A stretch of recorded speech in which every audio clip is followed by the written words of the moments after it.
including HIV, AIDS, TB, and malaria.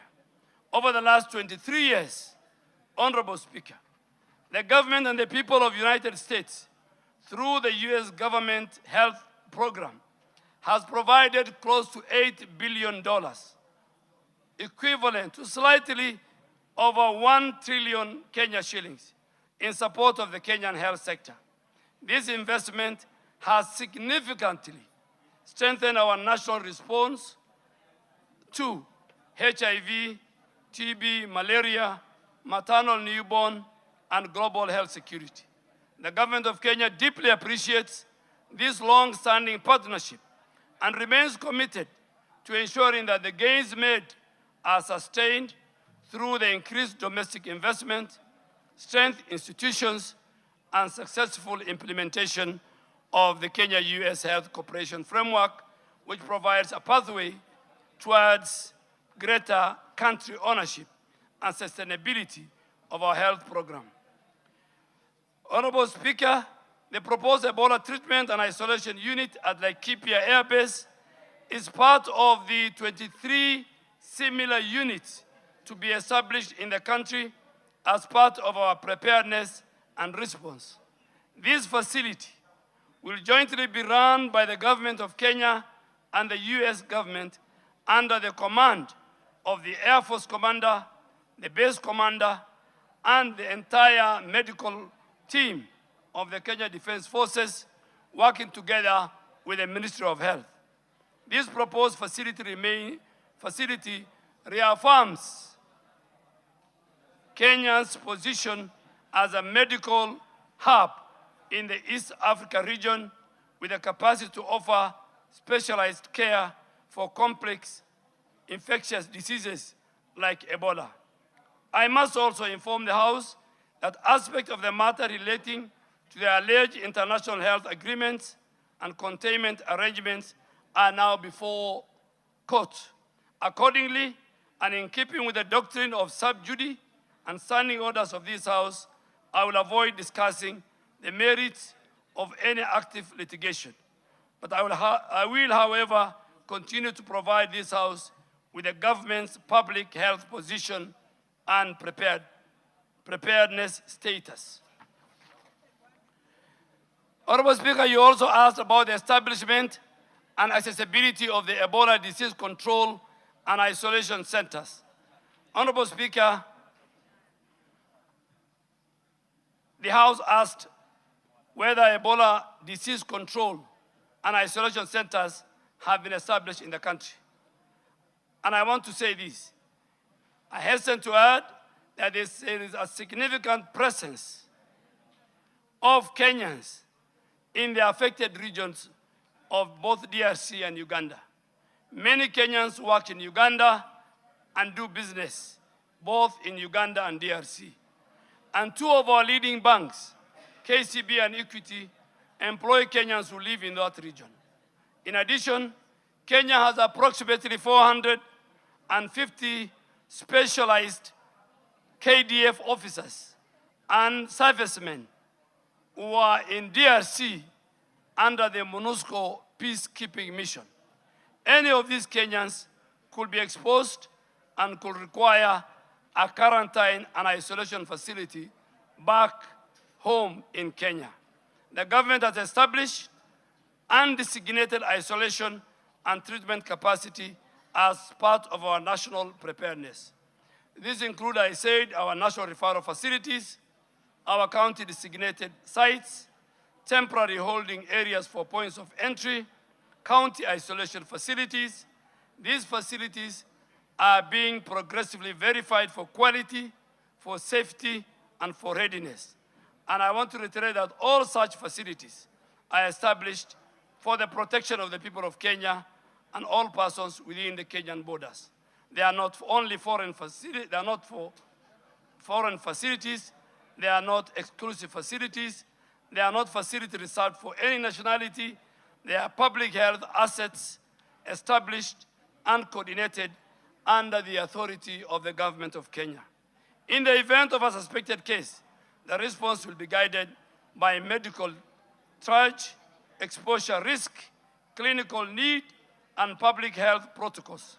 A Kenyan citizen, a foreign national, a refugee, a diplomat, an expatriate, or a traveler will be managed according to the same public health principles: safe isolation, testing, clinical care, contact tracing, prevention of further transmission.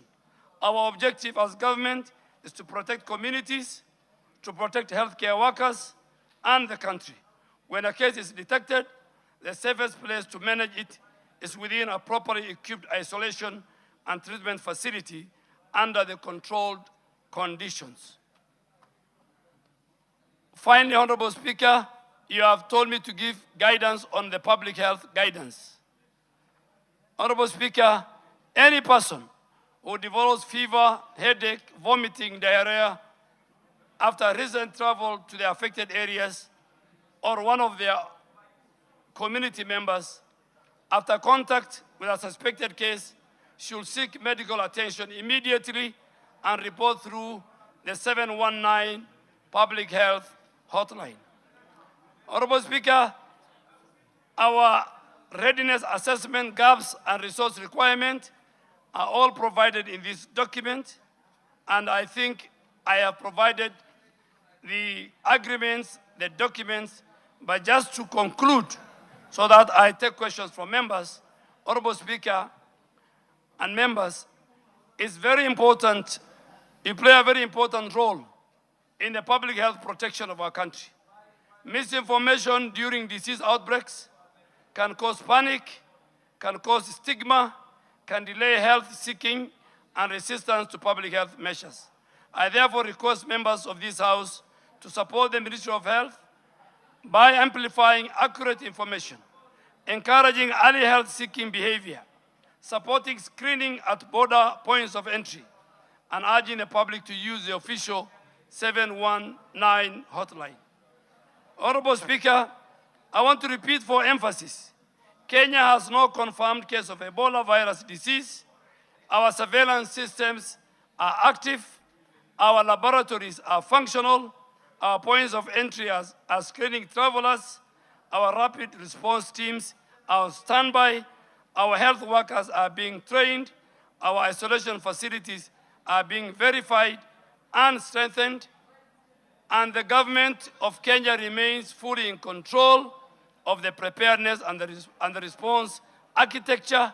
Our approach is guided by science, the law, the national interest, the public health protection, and the international obligation that, as a country, we have. We will continue to act transparently. We will continue to act decisively. We will continue to respond responsibly in order to protect Kenyans and all persons within our borders. I thank you, Honorable Speaker, and I'm ready to respond to any questions from the honorable members. Thank you, Honorable Duale. Sarah Korere. Thank you, Speaker. Speaker, we've had a very elaborative explanation from the Cabinet Secretary. And Speaker, coming from Laikipia, we have a lot of reservations and especially concerns from the people we lead because we are representatives of the people. Speaker, it is clear that this Ebola is rare and fatal disease. And common sense will dictate that if this disease starts in a particular place, it will be natural that you just contain it where it has started. I want to ask the Cabinet Secretary. He has said that the government of Kenya and the government of the US signed an agreement way back in 2015. And in 2019, there was Corona, which was a global problem. We didn't see the US come out the way they have come out now to construct a Corona isolation center or a center to help the Corona people who are infected by Corona in Laikipia or anywhere in this country. And if they have, Probably the cabinet secretary can tell us. About this Ebola thing, I want to ask the cabinet secretary. You know, it's very unfortunate that we saw a US Secretary of State in Washington declaring that they will not allow even one single case of a corona-infected US citizen, I mean Ebola, set foot in America. So if they are infected in Congo, they will not take them to treat them in America. They will not treat them in Congo. They will bring them to Laikipia. And you know, members, allow me to say this. You know, the people of Laikipia, we have never healed from the aftermath of colonization. We still feel that even today we are still being colonized because half of our land went to the British colonizers and it later on went to their citizens, and we have never regained a single inch of the ranches they took from us. And now they want to bring corona. And you know, I mean Ebola. And you know, I'm just saying because I represent people who are concerned that if Americans are to be flown to Laikipia Air Base to be treated there, what happens if this disease, God forbid, you know, leaks out and probably people around Nanyuki are infected by Ebola? Will the American government take charge and treat the Kenyan citizens the way they would like to treat the American citizens? That is one. You've made your point. There are many interests. Let me finish. I can't allow you to continue making a speech. I'm finishing. Finally, the concern also is we have a lot of tourism in Laikipia. And as I speak now, there is a lot of cancellations by the people who are traveling to the lodges of Laikipia. Can the cabinet secretary tell us how are they going to communicate to the citizens? Because probably most of this mayhem is because of miscommunication. Whose message is it that the citizens are getting miscommunicated by people who are not in authority to give that information to them? Why should the people who are in authority didn't give the correct information to the citizens of Kenya and the citizens of Laikipia?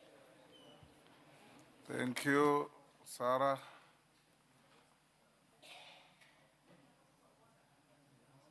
Mere Mase.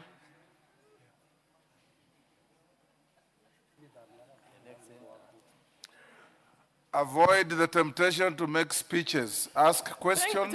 Thank you, Yes. Honorable Speaker. Honorable Speaker, and I thank you for giving me this opportunity because I'm from the border to Uganda, and my people are more at risk. My question is, I have listened to the PS, to the CS, I'm very sorry, to the CS. I have a concern. The ministry officials were in Busia County, Teso South at Alupe Hospital with a proposal to convert Alupe Hospital into an isolation center for managing Ebola. Honorable Speaker, I do not have any other hospital to serve the people of Teso South. None. It is only Alupe Hospital. So I want to tell the CS that we will resist that Alupe Hospital cannot be made an isolation center for Ebola. Whereas I support the government initiative for preparedness to protect the people of Busia because we are at the border, let another venue be identified to build that isolation center. But Alupe will not be converted, Honorable Speaker. Robert Mbui. Minister, I hope you are recording the members and the questions. I have to. Mbui. Thank you, Mr. Speaker. Mr. Speaker, listening to the CS, he was very clear when he said that Kenya has no cases of Ebola. And Mr. Speaker, the ministry should endeavor to ensure that Kenyan citizens are safe, because that is the purpose of this ministry. Now, we know that Ebola is highly contagious. There is this agreement that he says there is, you know, because of sub judice, he cannot maybe table it before us. But Mr. Speaker, I want to ask him to just clarify, in that agreement, which is between Kenya and the US... He didn't say that. He didn't say he cannot table. In fact, the because agreement he has not is... tabled, Mr. Speaker. The agreement is here. Oh, we have it, okay. Yes. Or the court case, the matters He said that are he will not contained delve in the into court matters case. sub judice. So, Mr. Speaker, I wanted to just find out, where in that agreement does it say that we can expose Kenyan citizens at the expense so that we can be able to save citizens of the US? It's very important that he points out that, because in my opinion, I think that cannot have been something that this House would have passed. And Mr. Speaker, finally, I also want him to clarify, is it true that this center that is supposed to be built in Mount Kenya region is supposed to be only meant to be used by US citizens and not Kenyans? He needs to clarify that for us. Thank you, Mr. Speaker. Yes, Dindi Nyoro. Thank you very much, Honorable Speaker, for this chance. And direct to the point, I have listened to the CS, and there is actually no space in his speech about the view of Kenyans. I'm yet to meet one single Kenyan who is in support of having this quarantine in Kenya, Honorable Speaker. And it is important for the government to know that the government exists for the welfare of Kenyans. And Kenyans know when their space is being cropped, Honorable Speaker. Honorable Speaker, the US budget in terms of health is 860 times ours. Their technology is better in all respects, including biotech, Honorable Speaker. They have better capacity to handle these kind of issues than Kenya.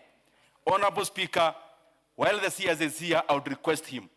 Kenyans have spoken in one voice. We do not want that facility of Ebola here in Kenya. Please listen to the Kenyan voices. And Honorable Speaker, as the CS is here, the CS should actually bite himself and the obligations to what the Kenyans are looking forward to. Lastly, Honorable Speaker, in terms of the fragility of our health sector, and also listening to some officials from the US proclaiming clearly that they do not want any case of Ebola in their country, how reckless would the government be in doing exactly the same that which the country that is the US do not want in their soil? As Kenyans, we refuse. The government must listen to Kenyans and desist from having this quarantine in Kenya. Yes, Mama Zamzam. Welcome to you. Asante Mheshimiwa Spika, na mimi pia niweze kumwelezea waziri, ndio Ebola na kujitayarisha ni kitu kizuri sana, kwa sababu hawa ni majirani zetu, wengine wanatuuzia kahawa umumu, wengine wanafanya nini, lakini iwe ni kama kukinga wa Kenya peke yake, waziri. Lakini waziri, ikiwa, na mimi nataka niwaambie hata wale wabunge walikuwa hapa, kwa sababu inasemekana hiyo ilipita hapa bunge hapa, na Ndindi Nyoro ulikuwa hapa kwa hii bunge. Kwa hiyo ni vitu ambavyo mngeweza kukataa wakati ule, ili isiweze kupita mumpatie rais wakati mgumu. Waziri, mimi napenda kusema tu, kama Mwamerika amekataa kule kwake, hapa Kenya tukubali, na nasikia katika counties 20 ambao walikuwa wamekubali, Mombasa ilikuwa moja wao. Kama mama Mombasa, sitaki kuona mzungu kule anatibiwa Ebola. Iwe kama itajengwa ni ya kuangalia watu wetu peke yake, waziri. Sisi ni kitu kizuri na tuna support kama tuwe na preparedness. Manake sisi ni majirani, huwezi jua, na wanasema ina spray na unyevunyevu, either through sex ama maji ama mate. Hizo vitu tumesikia. Lakini sasa lakini sasa huwezi jua kitu yote za kutokea, Mheshimiwa Spika, kitu chochote chaweza kutokea. Na ikitokea iwe ni sisi wa Kenya peke yetu, isiwe kuwa ni mtu mwingine anakuja kutibiwa hapa, waende kwao ama warudi Kongo kule walipata ugonjwa watibiwe Kongo. Asante sana Spika. Yes, Ichungwa. Honorable Speaker, first I don't know whether Honorable Zamzam, but the Deputy Speaker tells me Honorable Zamzam is actually right, because the Minister did But speak that's about what the Minister said. bodily fluids. She simply said what the Minister said. So bodily fluids Except could the be Minister, transmitted in many ways. The Minister didn't speak in such good Swahili. or at all? So, thank you, Honorable Speaker. Honorable Speaker, let me first begin by thanking the Minister for this statement, because as Honorable Sarah Correa has said, is indeed very elaborate. And also to note, Honorable Speaker, that at the time this agreement was tabled in this House, I highly suspect the Honorable Aden Duale, as leader of majority, is the one who tabled this report in 2015. And the subsequent one tabled in 2022 was tabled by the Honorable Kimunya, my predecessor, as leader of majority. And it is true that the agreement between the Republic of Kenya and the United States was tabled, debated, and ratified by this House. Therefore, even as we speak, I know there's a temptation, Honorable Speaker, to speak to the gallery. And I wanted to begin by asking the CS to clarify just one thing that he has already said in his statement, but which many of us probably did not hear, or we have blocked our ears from hearing it. And because I have the privilege of having a copy of this statement here, Honorable Speaker, the CS did state that the proposed Ebola treatment and isolation unit at the Laikipia Air Base is part of the 23 similar units to be established in the country as part of our preparedness and response. So I would want first CS clarify to us and to the country that we are not establishing one isolation center at Laikipia Air Base. The one at Laikipia Air Base is one amongst 23 others. Two honorable CS, including some of the ones, the minister did name a few, including one in Busia, was it Alupe or somewhere? Order. Gone.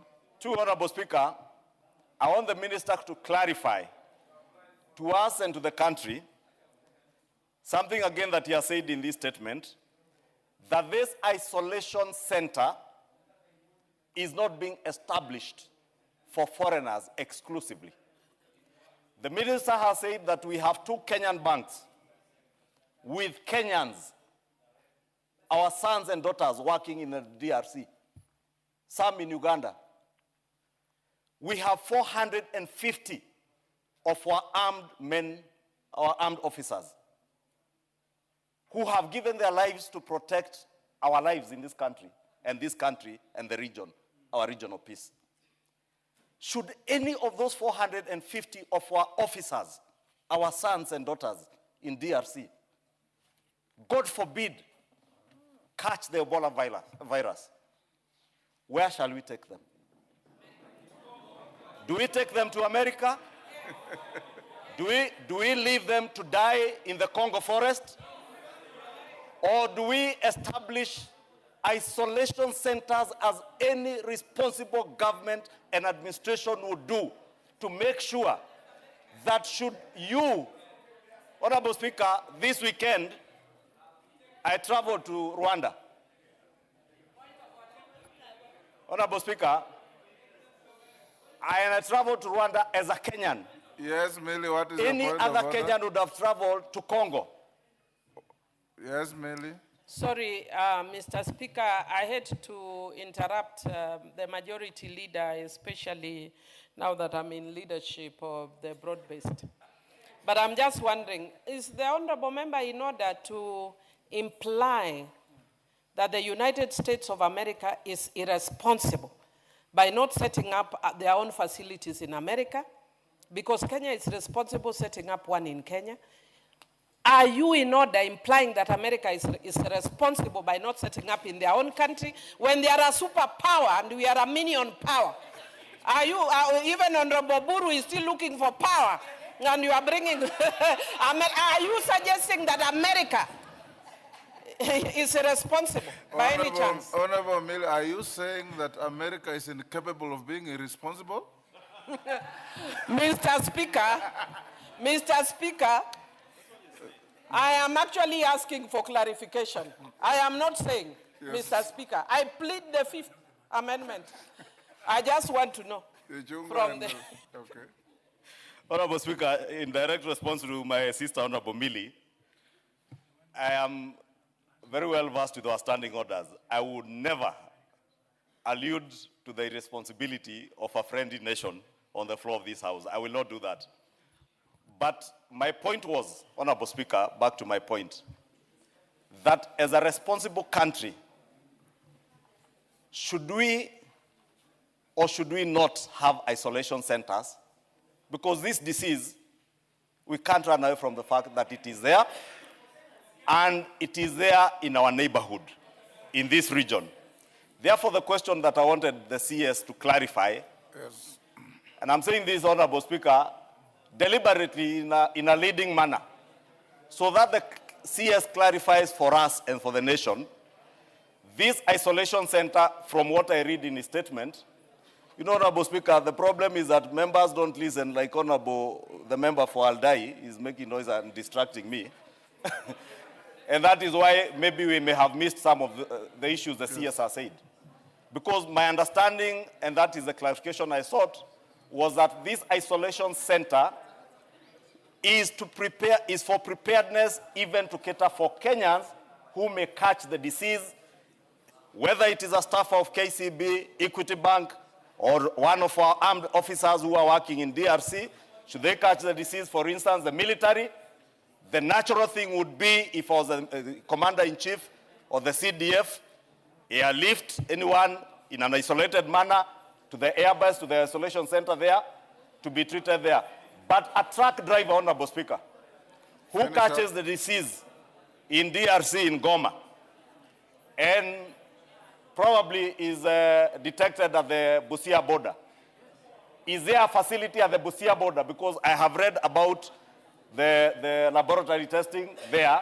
Maybe among us, the 23, the CS should also clarify, where are these other 23 centers to be established? Do we have them around the border with Uganda and where the trucks are passing, both legal and the illegal crossings? Because I see in his statement he's spoken about the legal crossings. But there are also illegal border points. What are we doing?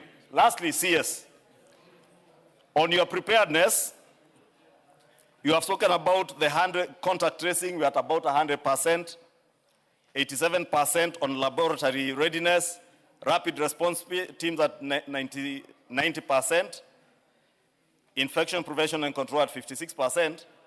But you have also told us that we have kits for the first 200 suspected cases. And that is where preparedness comes in, Honorable Speaker, and I hope the CS can tell us, have you then prepared? Because I've also seen your request. You are saying the first 100 cases will cost about 2.686 billion. Is this money already provided for in the budget? Or should we, as we go to the budget process, now factor additional resources for this preparedness for Ebola? Because the first 200, if we learned anything from COVID, to get from 0 to 1,000 cases would take less than 3-4 weeks. Therefore, Honorable Speaker, I will just seek those clarifications. And Honorable Speaker, let me just close by saying this. Ebola is a dangerous disease from what we have seen. But as a country, we must be prepared. And those isolation centers ought to be there, but they cannot be exclusively for others to use without Kenyans. And I think that's the very critical clarification. Because, Honorable Speaker, you know, in closing, this country, as Michael Joseph once told us, we have peculiar habits. Now, as politicians, many of us are very good experts in Ebola. And many Kenyans, almost all Kenyans, are experts in Ebola. Let us hear from the experts, including the doctors here. Waziri, let him respond to those. But before that, Minister, allow me to acknowledge your children, students in the galleries. In the Speaker's Gallery, we have Githunguri Girls School from Kandara, Muranga. We have St. Musingo High School from Ikolomani, Kakamega. Students, when your school is mentioned, you stand up to be acknowledged.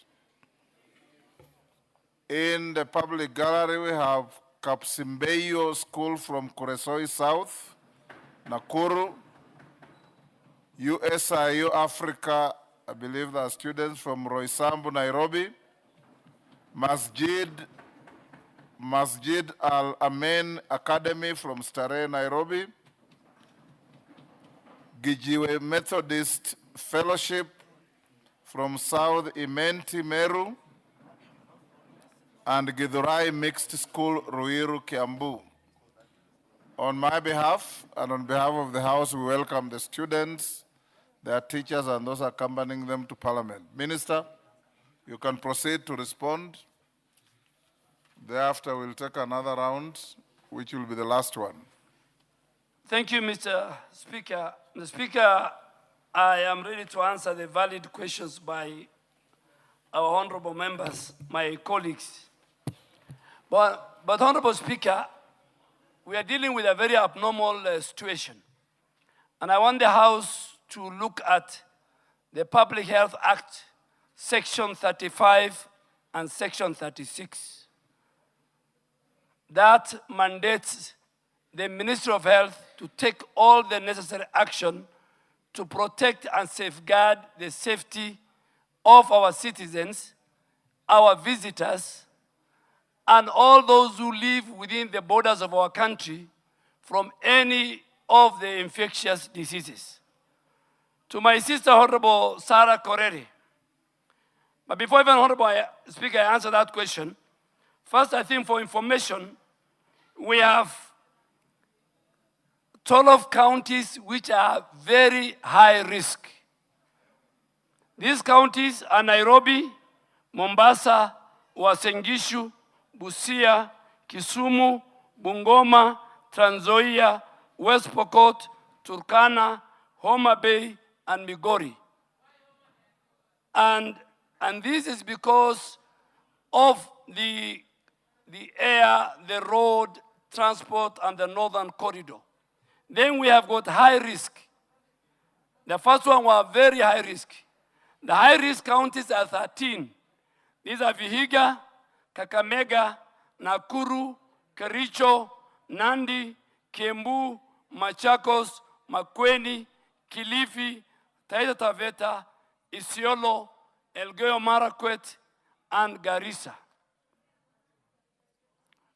Honorable Speaker, again, for the information of the House, as of today, we have designated, verified 3 major hospitals as treatment centers. Kenyatta National Hospital, the Kenya National Police Hospital, MTRH in Eldoret. Secondly, we have also identified that we are in the process of completing the isolation, the treatment center of 2 hospitals in Busia. And I want to urge my sister, Mary Emase, even before COVID, the people of Busia and the country as a large, under the Ministry of Health, agreed that Alupe Hospital, a research center, is one of the very few infectious research hospitals. So in terms of qualification, that hospital is the most qualified because it's a research and infectious. Where have we done that? So in Busia, we have Alupe Sub-County Hospital, Referral Hospital, and we have Kocholie Sub-County Hospital. The reason why we picked on those 2, you know, that is where the biggest crossing. For the record, it's called Kocholia, not Kocholia. Kocholia. That is where the epicenter in terms of crossing from either DRC, our tracks, and the movement are.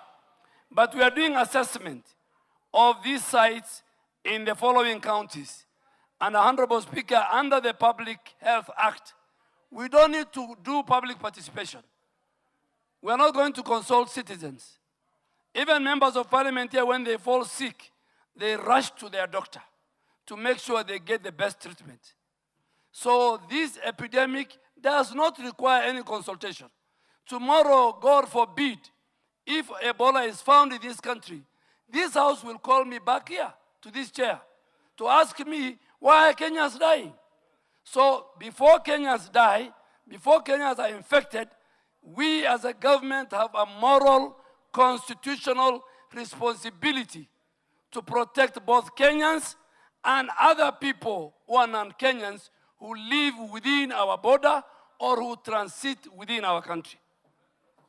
Honorable Speaker, on Laikipia Air Base is one of the 23 quarantine isolation center we are building. And we will not stop it. Why we are building? We are building in the air base, far from even, and there are a number of reasons why. The runway in Laikipia is one of the longest runway. That is where we have KDF medical team. That is why even our 450 Kenyans who are serving today under the UN, our special forces, the quick response unit. I'm the speaker, I was a minister for defense. I went to Ituri.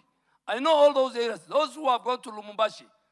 Kenyans, the biggest hospitals in DRC are run by Kenyans, are owned by Kenyans. So we must protect, Mr. Speaker. So Laikipia will protect both Kenyans and the US. Honorable Speaker, when we had the COVID, and some of us were members of parliament here, the UN, the US, and many other international bodies built a hospital in Nairobi Hospital, a UN specialized hospital to deal with COVID. There was no noise that time. We have a responsibility to protect the residents. Let him respond. Honorable Speaker, on what the Secretary of State, Mark Rubio, said, that if it was said by the Minister, the Secretary of Health, I will respond. But I think that is an area for diplomats. The best person to respond to this House is the PCS. Because if it was my colleague, C.S. Kennedy, Alupe have answered very well. Laikipia we will build. Honorable Dini Nyoro, I think you are a bit very unfair. Because if all counties refuse to host isolation centers, the way you are suggesting, where will the Kenyans who will be infected, God forbid, go? I mean, as a leader, I don't think that way we can be irresponsible. And I agree with you, Madam Zamzam. Semen is part of the fluid. You are right. You are right. I saw people laughing at her. Body fluids. When we talk of body fluids, there are different types. Semen is one of the body fluids. So, Honorable Ndindi Nyoro, I really want to urge you, my very good friend, if we say every county refuses, then where are we going to treat Kenyans? Are we going to treat them up in the air? We as a government have a responsibility. We can still even create another isolation center in one of our barracks in any part of the country. If today it was in Mordecai in Garissa, in Isiolo, I can assure you, under the good leadership of President Ruto, we will become #1 in healthcare delivery in another 10 years. Honorable Kimani, I have given all the 23 on our table of all the isolation centers, including let us not politicize the health of our citizens. And I want to ask a question, Honorable Speaker. A Kenyan who is in DRC crosses today. He passes through the scanners in Busia. Minister, you are not here to ask questions. Yes. Give a hypothesis. No, Honorable, I want to compare with the US one. Yes.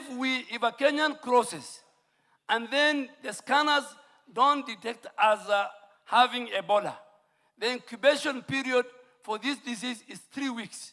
He comes and joins his family and the community. After two weeks, he's found to be infected with Ebola. what is the damage that Kenyan can cause? You know, we must look at how to save the nation. So we are more concerned about Americans coming, but we are not concerned about even the thousands of Kenyans, truck drivers who pass every day, go on there. We are just focused. Let us not make, Honorable Speaker, this thing a more of the Kenya Kwanza administration. The health of the citizens of our country is a collective responsibility. Those in government, those in the opposition. We can play around with anything else. Honorable Speaker, the Honorable Sarah Korere, there have been 16 other previous Ebola outbreaks in our country. This is the 17th one. So it didn't come with this government. COVID was not with this government. So, and then Ebola and all infectious diseases, they don't know borders. They cross. They can cross from anywhere. And we must make sure the isolation and treatment centers, including the one in Laikipia, are securely controlled. The environment, even within the Laikipia, in fact, because it's a military camp, is even more secure than the ones we are putting in the counties. Any one of us can be infected with Ebola, God forbid. Healthcare workers will be trained. Waste management will be done. Honorable Speaker, Honorable Mary Emasi have answered a question. Honorable Ndindi have answered this question. I think there was Honorable Zamzam under the International Health Regulation Act of 2005, which this House has adopted. We are obligated. We are part of the global community. We are part of the global health security. Kenya is celebrated as one of the key leaders in global health security. We are obligated not only to take care of our own, but we are obligated to treat, to detect, and make sure even those who are not Kenyans, but who are within our border, must be taken care of, so that we are not safe until all of us are safe. I think the Honorable Deputy Minority Leader, my old colleague, the facility is receiving patients. What we have passed in the House was on infectious, biosafety, biological, which were all stipulated in the agreement. And Honorable Speaker, I have carried all the documents for this House. It was there before. You can get it from the Hansard, how it was passed, but I still have copies at the Ministry of Health. So quarantine is not only for Americans, even Kenyans will be isolated at the facility, and I have highlighted the huge Kenyan population in DRC and Uganda need our support. Honorable Speaker, I think most of the questions I have answered. The last one is, let our preparedness and response be dictated by science and not by politics. How we respond, how we protect our citizens from Ebola, which has no vaccine, it should be guided by science, but not politics. We'll go back to politics when we know the country is safe, the citizens are safe. And Honorable Speaker, finally, Nairobi is the center of the diplomatic community. The UN at Gigiri, the only one in the global south, extra 8,000 staff have been brought in the last 3 months. This is where we have the multilateral institutions. This is where we have JKI last year received 9 million visitors and about 3 million tourists. All those, plus our citizens, we must be cognizant of their health. Honorable Speaker, so Laikipia, Honorable Korere, the one on the land taken, I think it is this House again which has passed the agreement between us and our UK partners. So there's nothing illegal the government has done. Let's all of us be the voices and help us communicate to our constituencies that Ebola, and particularly this variant, is dangerous, it has no cure, and all of us must be vigilant and alert. And those of us in the health ministry we will protect our citizens. Order, Mary Emase. What is it, Emase? He has responded to your question.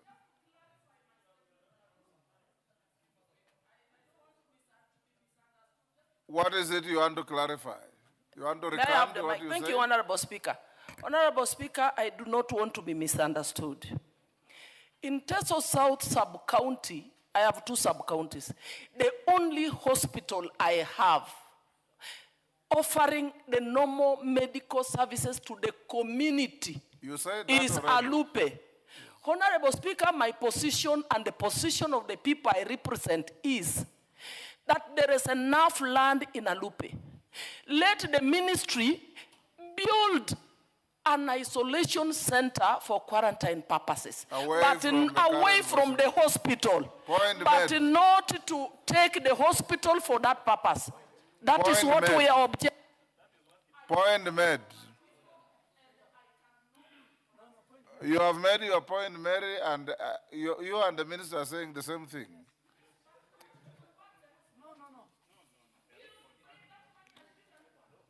Honorable members, order.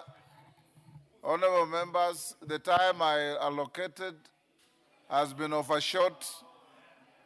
Just hold your horses. Has been overshot by 9 minutes. Given the interest, and whoever I give, you just ask a question, no speeches, so that we can take another 10, 15 minutes, and you're obligated to extend from 10 by the time we are consuming now, until we finish. Okay, I will give 3. Okay, my minority leader, Junet, you will be number 1 on this side. Number 2, I'll give Honorable Kiamba Susan. That is number 2. Number 3, I'll give the Chair of Health. This side, I'll give Professor Jaldesa, number 1. I'll give my Deputy Speaker, number 2. And I'll give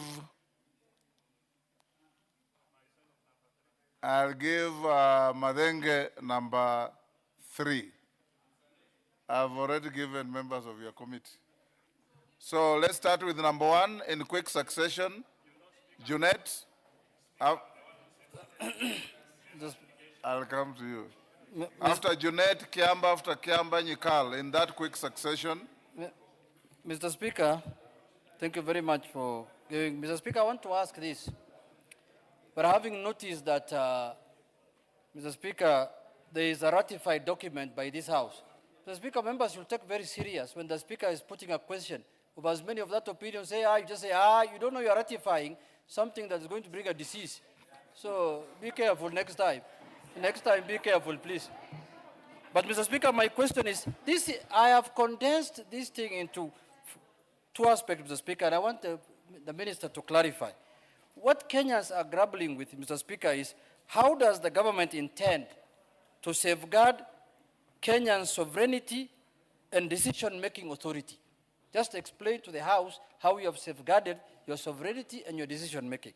And then lastly, whether it is the foreign governments that will decide who gets admitted to those facilities, and whether you have done public and security assessment, and whether you have done that report public. If you answer those 4 questions, then Kenyans will be safe. Thank you very much.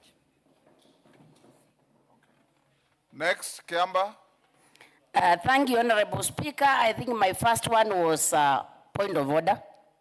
Is it in order, There is no Honorable first Speaker? one. I've given you to ask a question. A point of order arises when a member is on the floor. There's no member on the floor. Ask the question. If you don't, you yield the floor. Thank you, Honorable Speaker. I would want to ask the Minister, now that Kenyans have spoken loudly and clear, that the context has changed and we do no longer want this center, what is his recommendation? Does the wishes of Kenyans become irrelevant, or can dynamic Kenyans think Or once something is passed in this parliament, it's passed in heaven. Thank you. Yes, Dr. Nyekal. Thank you, Mr. Speaker. Mr. Speaker, let me ask one. Who will be admitted in this facility, and what would be the criteria for admission? 2, will people who are already sick be transferred to this admission? 3, will people other than Americans be admitted in these institutions? And on the contrary, will Americans be admitted in the other 23 institutions that were put in place? And why didn't we... Nyekal, I gave you an opportunity for one question. Okay, then Then let me just, I'll ask 3 and leave it there.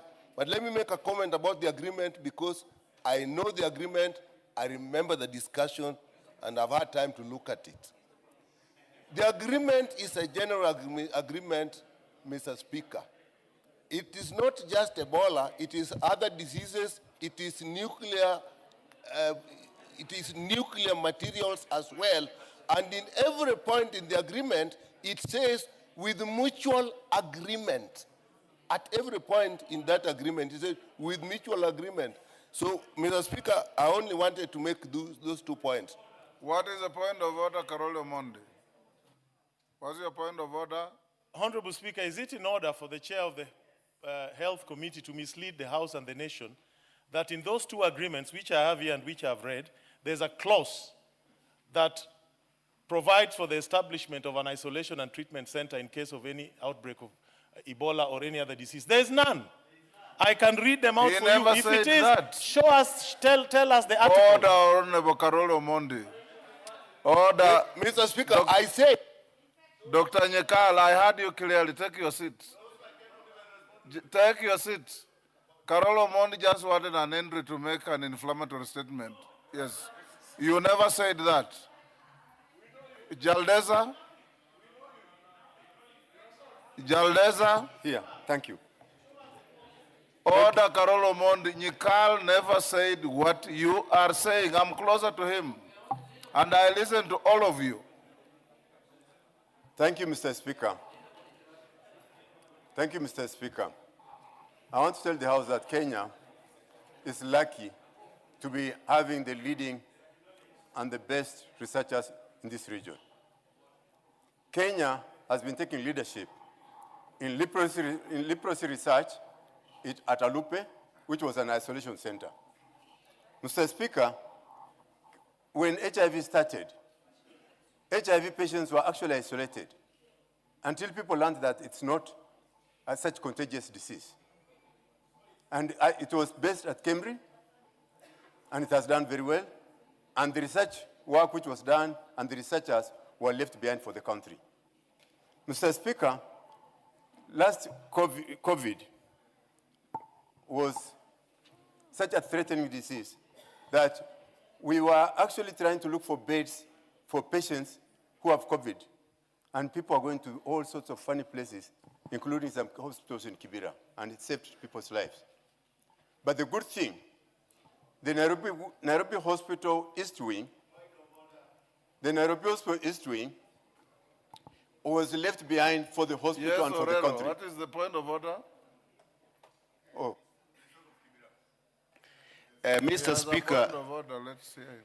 is it right for my colleague to refer to Kibera as funny hospitals, even in Kibera? Is Kibera not a constituency? Yes. It's demeaning my constituency. Go on. Mr. Speaker, Kibera is a constituency, and it has the highest concentration of people in this country, and it deserves better services. Mr. Speaker, my point is this. Mr. Speaker, when this Ebola virus outbreak ends, what will be the benefit left for the country? That now we can say the country benefited financially in terms of resource and research from this outbreak. Deputy Speaker. Honorable Speaker, I would like the Cabinet Secretary to confirm to the members here who have objected to having the quarantine centers in their own counties that in our case, Uasin Gishu County is one of the quarantine centers. And because of our close proximity to Malaba border, we can be at risk and our people can be at risk. And that is the reason why we are not politicizing it. We are welcoming it because we know they'll take the necessary steps to make sure that we don't risk. And also, I want the Cabinet Secretary to also confirm to members that you're not going to endanger our health because of politics. This is a highly infectious disease. In fact, it can warrant calling of a state of emergency in the country. It is not a choice for people to make or a court process. The moment the country, people's health is endangered and livelihoods are at risk, we might not even be, you're not supposed to even question. So I think it's important to know that that is not something that is within our prerogative to say, I don't want this hospital, or I do not want that hospital. And for Honorable Karoli Omondi, if you look at page 5, you will see the participants intend to collaborate in the following areas: surveillance and outbreak response. What is exactly happening now is surveillance and outbreak response. All the steps that the Cabinet Secretary has read here are exactly those. Thank you, Honorable Speaker. Madenge. Thank you, Honorable Speaker. Honorable Speaker, I want to draw the Minister to the attention to Article 3, executive agents and implementing agreements. For the United States, the agent responsible is the United States Department of Defense. And therefore, Honorable Speaker, the Minister cannot fail to respond to the words of the Secretary of State in saying that the United States will not allow Ebola-infected patients into their borders, because that is the issue that Kenyans are talking about. In Kenya, it is the Ministry of Health. So, CS, you cannot abdicate responsibility. Honorable Speaker, my second content, again on the agreement, is Article 11, page 11, that this agreement shall remain in force subject to Article 13.2 for a period of 5 years from the date of entry into force and the ratification by this House. There was no express, although there is a provision in 3, this agreement may be renewed for an agreed period upon mutual consultation and consent. In the approval provided by this House, did this House envisage that when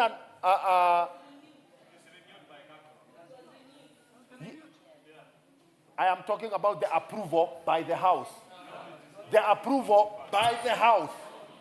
In the approval by the House, did this therefore mean automatically that then when the Cabinet then renewed, that extended the approval granted by this House? Lastly, Honorable Speaker. I gave you an opportunity for one, Madenge. Allow me just one. The committee recommendations, Honorable Speaker.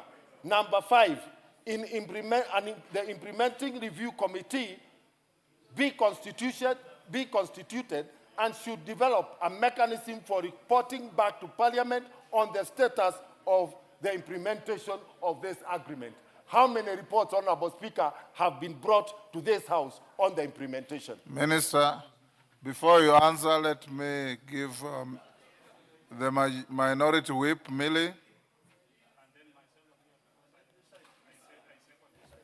Millie. Thank you. Ask one question only. Thank you, Mr. Don't Speaker. make a speech. No, I actually wasn't going to give a speech. You are the one prompting me. But I'm not asking. I will stop you if you I'm try. not asking. I'm not going to... Go ahead, Millie. Thank you, Mr. Speaker. Mr. I've Speaker. given Millie on account of being your leader. Go on. Thank you, Mr. Hey. Mr. Speaker, You can see Suberians are disturbing each other. Mr. Speaker, mine is really very, very simple. And if you listen to the concerns, Kenyans are not really too worried about setting up of centers that protect Kenyans. Kenyans are worried about the statement that was made by by Rubio from the US that seems to imply that this facility is for Americans to protect Americans so that the infected Americans do not touch American soil. And Mr. Speaker, if you want my opinion, it was a very irresponsible statement. yes, it was a very responsible statement. Yes. And all I want to ask Honorable Duale, even though he's throwing back this to the Ministry of Foreign Affairs, is what is he doing to deal with this issue squarely with America?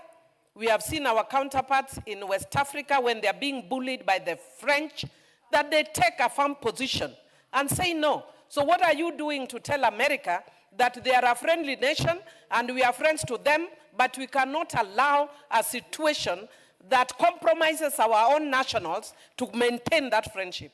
We cannot allow such things in Kenya. Thank you. Last, Bukose.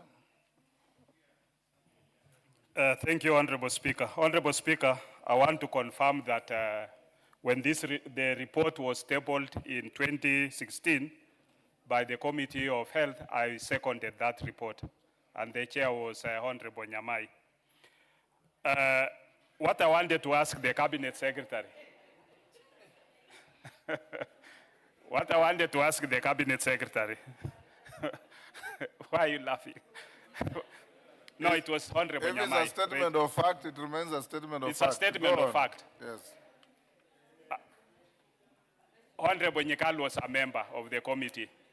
And Honorable Speaker, one funny thing about that report is that when we put into the dailies to ask for public participation, there was no single memorandum from the public. Nobody wrote anything. And I think Kenyans also need to be responsible. They must be able to look at some of these when the parliament puts a document for opinions or memorandum in the dailies, that they should also be able to give inputs. And therefore, honorable members who are not members of parliament by them cannot say that they were not Kenyans at that time. They needed to have even put their input. What I wanted to ask the Honorable Minister, Mr. Speaker. Kajiado South, Parashina, what's your point of order? Mr. Speaker, is a member in order to come to maybe to relate the public participation by then, and what is going now is Ebola. So we're talking about the Ebola, the foreign, whatever is happening, the question is about Ebola. It's not about the agreement by that time. I think you're wasting my time because you don't understand. This is the problem of not understanding what we were ratifying. Honorable Speaker, what I wanted to ask. Honorable Junet, what is it? Hold your horses. Mr. Speaker, Dr. Pokose should have given us more information that Dr. Nyamai was the chair and he was the vice chair. Yes. He put it like he was a member. No, I was a vice chair. But Mr. Speaker, just to... He said he seconded. Yeah, but he was the vice chair of that committee. Yes. Mr. Speaker, the fact of the matter that is coming out today here is that Parliament ratified this treaty. Yes. Mr. Speaker, yes. Let us be open to Kenyans. We gave them an opportunity to give their public participation. We ratified. We told Americans, do what you want to do. Yes. And when the Speaker says, as many of that opinion say, aye, don't cheat Kenyans. It is true what minority leader is saying. We ratified the agreement as the National Assembly. And it became the law of Kenya, because by ratification, what it means is that it becomes part of the law of the country. Ask the question. My question to the Cabinet Secretary. Yes. You know, when people are raising about the isolation centers being set up in certain areas, does it mean the whole hospital becomes an isolation center, or there is a specific area within the hospital that is set up as an isolation center Because I think that is what Kenyans need to understand publicly, so that, like my colleague, when we talk about Kocholwa or Alupe, thinking that the whole of Alupe is an isolation center. So I think the cabinet secretary needs to clarify. Even as we speak of Kenyatta having an isolation center, what does it mean? Thank you, Honorable Speaker. Minister, can you answer all those in 5 minutes? Yes, Honorable Speaker. Honorable Speaker, let me start where Honorable Pukose left. That isolation centers are not part and parcel of the hospital where citizens access for other services. And it's not something only with Ebola. It is a standard procedure when an infectious disease happens, whether it is Marburg, Mpox, name it. So even in Alupe, in any facility, even in Laikipia, it is very far. Those who come from Laikipia know the expansiveness of Laikipia Air Base. It is far from the base and all the facility in the base. So no hospital. Honorable Chair, Honorable Junet asked whether the issue of our sovereignty. And in my statement I say, and I want to emphasize, that international cooperation does not mean surrender of our national authority and sovereignty. All public health decisions within Kenya remain under the authority of the government of Kenya. International partners and governments, including the US, they provide technical assistance, they provide health commodities, they provide finance, and I want to thank the US government, the only one so far, apart from WHO, who has provided 1.7 billion for just only Ebola. They provide training and logistics support within the framework approved by the Kenyan authorities, and which is consistent with the Kenyan laws. So, Honorable Junet, I want to assure you that all the facilities which are being established, including the one in Laikipia, for the protection of the people of Kenya and all persons within the Kenyan's borders, they are not foreign facilities. They are not exclusive facilities. They are not facilities reserved for any nationality. They are public health assets established and coordinated under the authority of the government of Kenya. Honorable Speaker, Honorable Sholei, I think, made it very clear. We have a moral responsibility. Every county where we are setting isolation, quarantine, treatment centers, they are based on science and the law. And it's done by experts who are Kenyans. Honorable Madenge, you are a member of the health committee. You know that I have never shied away or abdicated my role as a minister for health, and I'll never do it. But this agreement first was signed by Minister Macharia. It was again extended by my very good colleague, the current Minister for Agriculture, Kagwe. And when an extension is being done, it only requires one ratification by the House. So the House has passed, the way we have passed many other many other agreements, and this is all to protect our people. Honorable Nyikal, Kenyans will have a priority in admission to any of the centers, including Laikipia.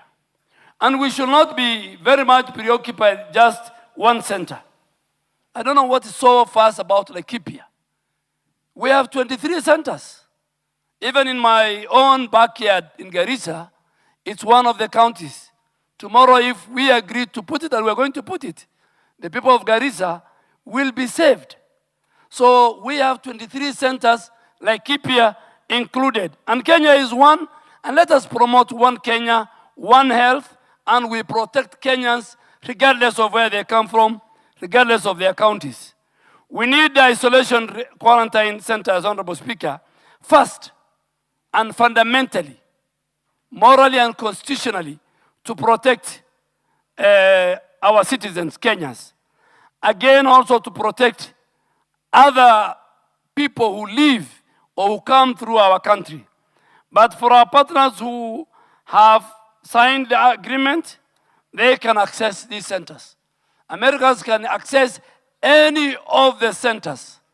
Of course, like Kibia is one of the centers they have jointly worked with the Kenya Defense Forces. Honorable Speaker, Honorable Susan talked about loud and clear. I don't know, I can't answer what is loud and clear, because Kenyans, when they want to make their choice, they do it through a referendum or through public participation, not through demonstrations. And the health of our citizens cannot and will not be decided by 3, 4 people, 10 people who will demonstrate outside MOH. Tomorrow, even Ebola, God forbid, finds itself in our country, the person and the people who will be held responsible is the current government. And we must do whatever it takes to protect the citizens of our country. Honorable Speaker, Honorable Jalesa and Honorable Jalesa, I think, he said we did this. We have the best capital. Jaldesa didn't ask a question. Yes, Honorable Mili. Please, my good, we join Mili, Honorable Mili, together to this House of Excellency, Honorable Speaker. Don't compare us with some other places. We are ahead. We are number 1 in the healthcare. We have a very good relationship with the US. They spent $8 billion. Today, the gains we are proud of in HIV, in AIDS, in malaria, in the capacity of the laboratories in Kisumu, like Kemri, CDC, Walter Reed in Kericho. Those were built because of the partnership we have with the US government. For Mark Rubio, I think Senator Mark Rubio, the speaker, has spoken about it. He's a former long-serving Kenyan foreign minister. He understands diplomacy better than me. I've never been a diplomat. Thank you, Mr. Speaker. We'll end there. Yes, Nyekal. Which one? Will people who are already sick where they are be transferred to this unit? Mr. Speaker, I ask that question because science and international practice is when people are sick of a disease in a pandemic or an epidemic, you treat them where they are. You don't move sick people to a place where there's no disease. I would want a question to that. And Mr. Speaker, let me also say, this agreement does not oblige the government to put an Ebola unit. This agreement was general. Yes. Honorable Speaker, even to Honorable Nyekal, even here members are sitting. We transfer our patients from one hospital to another hospital. Why do we do it? Because we want them to get better care. The healthcare system, and I don't want to be misquoted, the healthcare system there and the healthcare system for a Kenyan who gets sick. I am sure all of you sitting here, if your next of kin gets Ebola in DRC, the first thing you'll do is to bring to a better healthcare system in Kenya.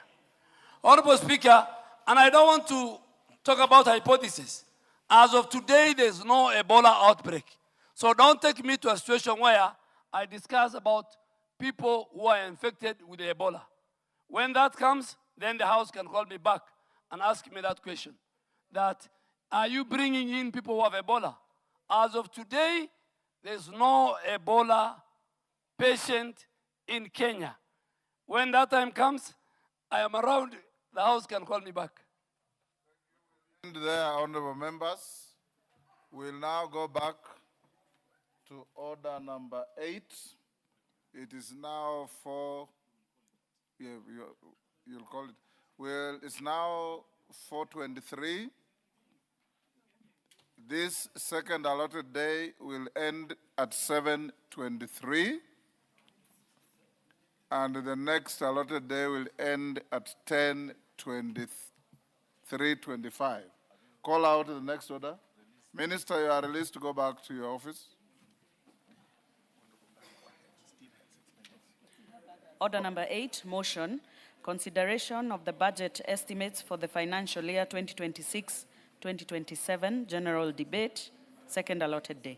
My record shows the Honorable David Ndakwa, member for Malava, had 6 minutes to go. Ndakwa, you have the floor. Thank you, Mr. Speaker, to have given me this opportunity to continue with the debate on the consideration, the estimates for this financial year, 2026-2027. As I had done my first point, Mr. Speaker, I would like to emphasize on the youth funding, which is an empowerment programs for the youthful Kenyan population, which is a potential that remain underutilized. Mr. Speaker, to the little economic and employment opportunities, we must allocate more resources towards vocational training, enterprise development, innovation hubs, sports and digital skills. Mr. Speaker, we need to offer youth affordable credit facilities so that they can empower themselves where the employment is scarce in our country. Mr. Speaker, sir, empowering our youth is not just about expenditure. It is about investment of this country into the youth, which is for the future and the prosperity of this country, looking at the stability of the economy. Mr. Speaker, I'd like to comment something on education, whereby an educated society is empowered.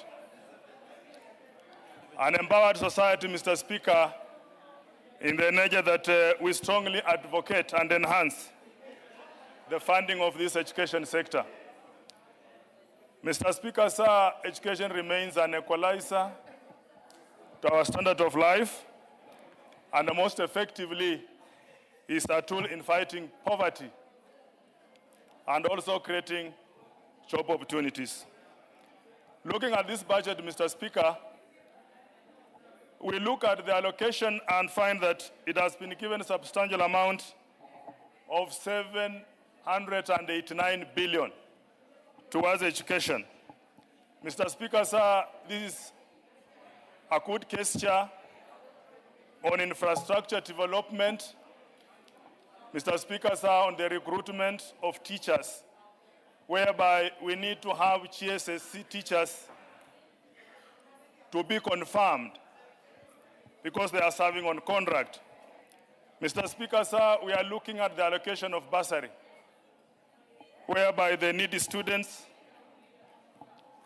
are to be helped to enhance in their academics. Mr. Speaker, sir, bursary also as a conduit for getting to understand the measure of academic in our law society. The much that is given to education should be given a latitude in bursaries, whereby bursaries in our constituents is also giving lifeline to the low earners in our society.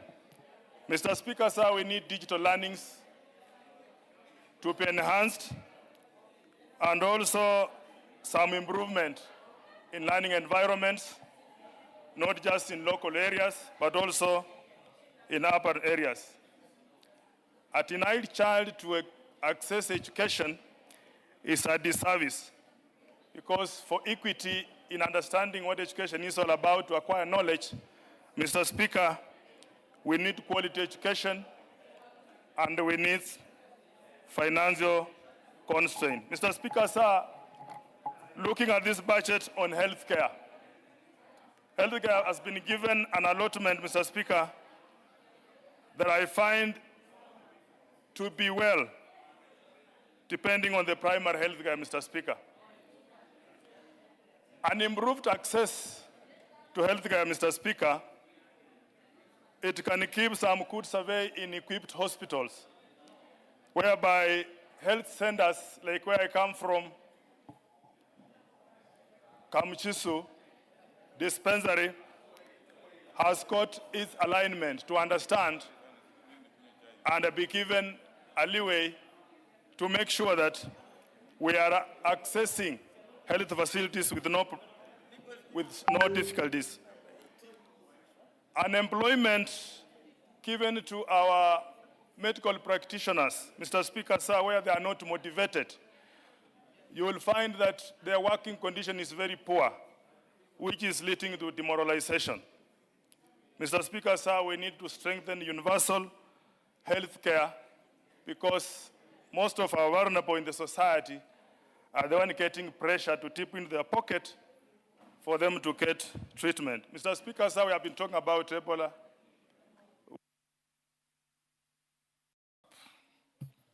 Martin Owino, did you speak to this? Okay, get yourself out. Victor Koech. I'm following the screen. Thank you.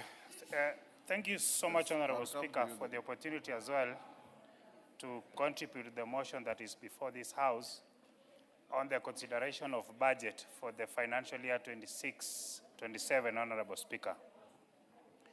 I will constrain myself, Honorable Speaker, to the most of the basic needs. And as to why I say so, Speaker, is because where I come from and where we, members of the rural constituencies and single constituencies that we come from, Honorable Speaker, there are basic needs that still require proper budgetary consideration. Honorable Speaker, on matters education, as far as we are happy with what the Department of Education is doing and are planning to appropriate good monies to infrastructural development, Honorable Speaker, it is very paramount for this House, Honorable Speaker, in the future to as well consider the constituencies that are believed to be underdeveloped. Because, Honorable Speaker, a constituency like Chepalungu constituency that has 187 primary schools that are registered, that has 97 day secondary school that are registered, Honorable Speaker, that is a 5-ward constituency and getting an allocation of 192 in CDF, Honorable Speaker, it is paramount and it's reasonable that the budget and the chair for budget is here, and I'm happy he visited Bomet County, the first ever budget chair to visit Bomet County. He was there in person, he listened, he went through the proposal that we gave him. And I have a belief that he understood the reason where we're coming from, that Chepalungu constituency and other rural constituencies require affirmative action so that our students can be able to compete fairly. Because, Honorable Speaker, they say education is an opener and it's an equalizer. Failure for rural constituencies to have basic infrastructure like the laboratories, like the libraries, like tuition block classrooms, Honorable Speaker. That is why we call upon the Department of Education, together with the chair for budget, to be considering such constituencies like Chepalungu constituency. Honorable Speaker, when you talk about TFET, we know the steps that TFET has put, the efforts that is being put by the TFET department in enhancing and in disseminating knowledge, the skills, the basic skills. There are other constituencies like my constituency, Chepalungu, that has an incomplete lab. And that is why we always run to the budget committee to ask if we can at least get some few shillings to complete such infrastructure. But Honorable Speaker, there's something that has been crossing my mind for so long. because we give free registration, free examination fee, courtesy of the government, to the grade 12, let me say to the Form 4s. We also give it to previously under 844 to class 8.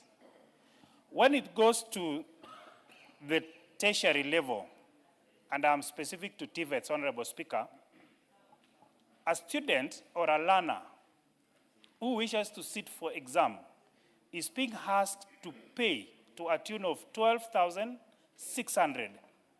These are amounts, Honorable Speaker, that we've been discussing and encouraging that the Ministry of Education, through TVETs, if it is possible, they can also give free registration to these particular learners so that they do not fall or drop out of school because of lack of examination fee. Honorable Speaker, when I come to electricity, Honorable Speaker, we have had various debates on how we appropriate these monies. Honorable Speaker, a rural constituency in Turkana, a rural constituency in Kisumu, a rural constituency in Bomet compete for the same limited resources like an urban constituency that has a better electricity connectivity. Honorable Speaker, we have always called upon anyone who is relevant to at least consider affirmative action for constituencies that are still below 20% in terms of electricity connectivity. Honorable Speaker, when some of us were elected, we were below 15%. The much that we've tried, no one is able to appreciate, simply because the demand versus the supply is too huge, Honorable Speaker. And that is why all the time we find ourselves in the ministries, we find ourselves with the chairman for budget, trying to at least argue our points that these rural constituencies have to be given proper support in terms of affirmative action. Honorable Speaker, when it comes to other basic needs, that is water and health, I am happy that this government, that this House is appropriating proper finances so that the health care, that is the Social Health Authority, is being given proper consideration so that our people can be able to access free and cheaper and affordable health services. Honorable Speaker, I want to end there by saying at least this particular financial year, we are able to, when, at times, Honorable Speaker, when we sit here and you put a question like, do as of the same opinion say hi, we normally say hi, whereas we appropriate money to go and to develop other constituencies. At least for this financial year, when we were saying hi, Kapkwen, Shongiroi Road that is going up to Ndanai is in the budget. At least when I'm saying hi as a member of parliament, a road that is linking from Chebole that has been a problem, going to Chebunyo, going to Emurwa Digir, is considered for rehabilitation. At least today, Honorable Speaker, when I'm saying hi, water that is from Poster has been given proper consideration. At least, Honorable Speaker, today when I'm saying hi, there is proper money that is being appropriated to education to go to support and to confirm our interns who have been serving there for so long, Honorable Speaker. Honorable Speaker, allow me to end there and say I support. Thank you. Robert Mbui.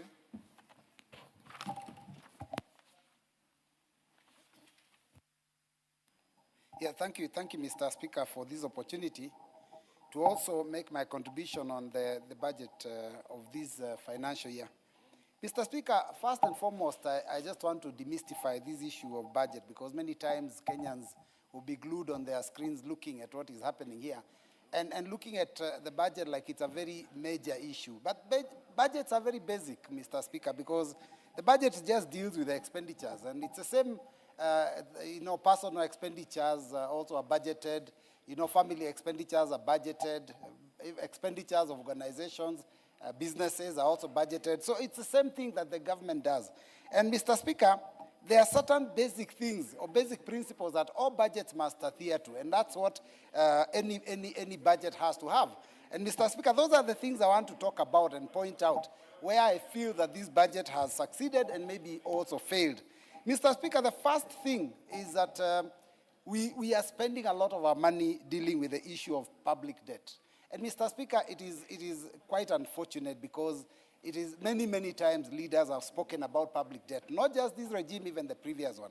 And Mr. Speaker, it's unfortunate because I remember a while back, before the last election, I remember leaders telling us that, when you are in a hole, you stop digging. And Mr. Speaker, unfortunately, we are digging even faster and deeper than the hole was.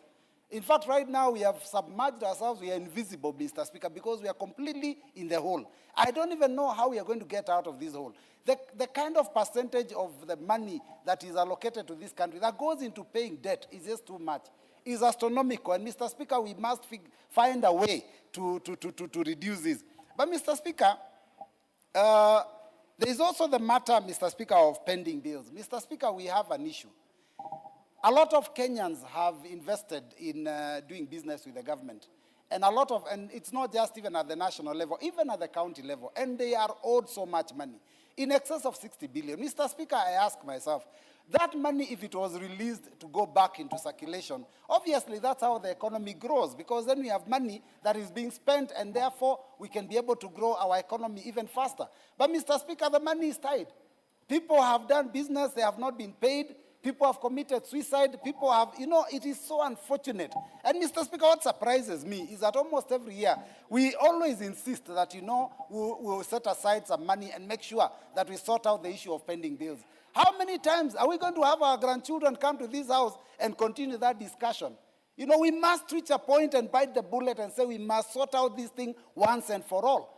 And, Mr. Speaker, we also have to find out what do we do with those government officers that have spent beyond what they are supposed to spend. Because what is it that causes spending bills? Maybe there are some people that give contracts or jobs when there is no money to pay. So, Mr. Speaker, we have to be careful as a country so that we don't continue endangering our people. It is a song that we have sung. We must stop the singing now and make sure that we take action.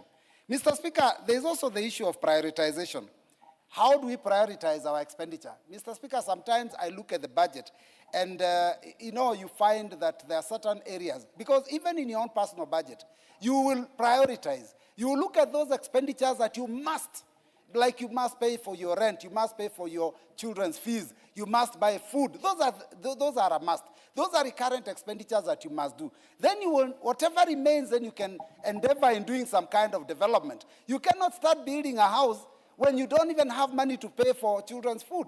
So, Mr. Speaker, the prioritization here is strange, because you look at the kind of budget that, for example, will allow State House and the office of the president, and then you ask yourself, how do we spend that kind of money when we have teachers, intern teachers that are being paid peanuts, and then we expect, and they say if you pay peanuts, you get monkeys. How do you expect teachers being paid, underpaid so badly, to go to those classrooms and teach our JS children? So, Mr. Speaker, and then again, look at the number of teachers. There is a shortfall, there's a shortage of the number of teachers. Why is it we are spending so much money in luxury? Any money going into public offices is basically for luxury. It is for tea, for mandazi, for any entertainment money. Is money that we can do away with so that we can be able to provide funds that can be able to move the country forward. Mr. Speaker, even when it comes to issues to do with development, because the development has to be done, we have to also be careful, Mr. Speaker. How do we develop the country? Are we developing across the country, or are we segregating and developing certain areas and leaving others? Mr. Speaker, I have looked at that budget, and Mr. Speaker, I am a member of parliament representing a constituency called Kathiani in Machakos County. And I must say that the only project that has been in this budget for over the years that directly touches on my constituency is just one road. That one road, which was worth 1.6 billion, started in 2017. Every year you get peanuts, peanuts, peanuts. Mr. Speaker, even the allocation that we'll get will not take this road anywhere. It's only one road. But there are members who have stood. A member has stood on the floor, and I don't want to name members because that would be unfair. And they've talked about the projects in their constituencies. Mr. Speaker, I want to understand, does it mean that these areas... There is a point of order from the chair budget. Honorable Speaker, thank you very much. I respect my leader here, but I wanted him to give me the details of the road he's talking about. The reason I'm asking is because, Honorable Speaker, we have a comprehensive program for road network in the country. where all roads are being improved, and there's no contractor who is outside site as we talk. So I'm keen to see that road so that I can see whether it's being factual or not. Because, Honorable Speaker, from the resources we have in the budget and even from the securitization, we have been able to ensure that all road contracts are going on smoothly. Honorable Speaker, if the leader could be able to share me the details, I'll be able to respond to that is concern. Because the principle of this government is not to segregate any part of the country. Thank you. Thank you. I'm happy. Yeah, thank you. I'm happy the chair of budget has indicated that he would be in a position to help. It's a road from Keno through Mitaboni, through Kadhiani, all the way to a place called Kaani. Contract given in 2017, and it is even now. I mean, right now there is no contractor on site. Mr. Speaker, these are facts because even not just my place, there are many roads that are stalled all over the country. And the reason I raise this is because there are certain members that are celebrating their areas and they are very happy about the projects they've gotten, the dams and the roads and all that, at the expense of others. And that's why I'm saying that as a house, we also have to take control. I think the biggest mistake we make as a house is to allow influence from outside to make the decisions on our behalf. Because if we sat and shared out equitably and fairly, then we'll be able to develop the country across, and all of us would be able to get a project or you know, one or two projects. So, Mr. Speaker, my concern is that the distribution of resources across the country has been unfair, and I think, Mr. Speaker, that is something we need to address as a nation, so that going forward, this House can take the power that it has been given by the Constitution, make the budget, and ensure that we take care of the interests of the people that we represent. Mr. Speaker, you know, Mr. Speaker, I've noted that, you know, and I'm sorry to say this, that a lot of times we have been coerced to visit other offices so that we can get development in our constituencies. And I'm speaking this because it is important for this House to take charge. I want to ask that and plead that as we go into the future, when it comes to matters budget, even if the Treasury proposes, let us listen to one another. Let us listen to one another. Let us come up with a budget that touches on all corners. You know, when it comes to development, Mr. Speaker, just like personal budgets, you must develop an area because there is an economic benefit that is coming out of there. There are some far-flung parts of the country that will get more allocation than areas that are even more deserving. Places where money will be invested, and you can see absolutely no return for the investment. So, Mr. Speaker, I want to talk about that issue of equitable distribution of resources. Let us be fair. Let us ensure that it is not just Kenya Kwanza regions that are being supported. Even Lower Eastern is part of Kenya, and every part of Kenya deserves a big share or the fair share of the budget. Thank you, Mr. Speaker, for that opportunity. John Makali.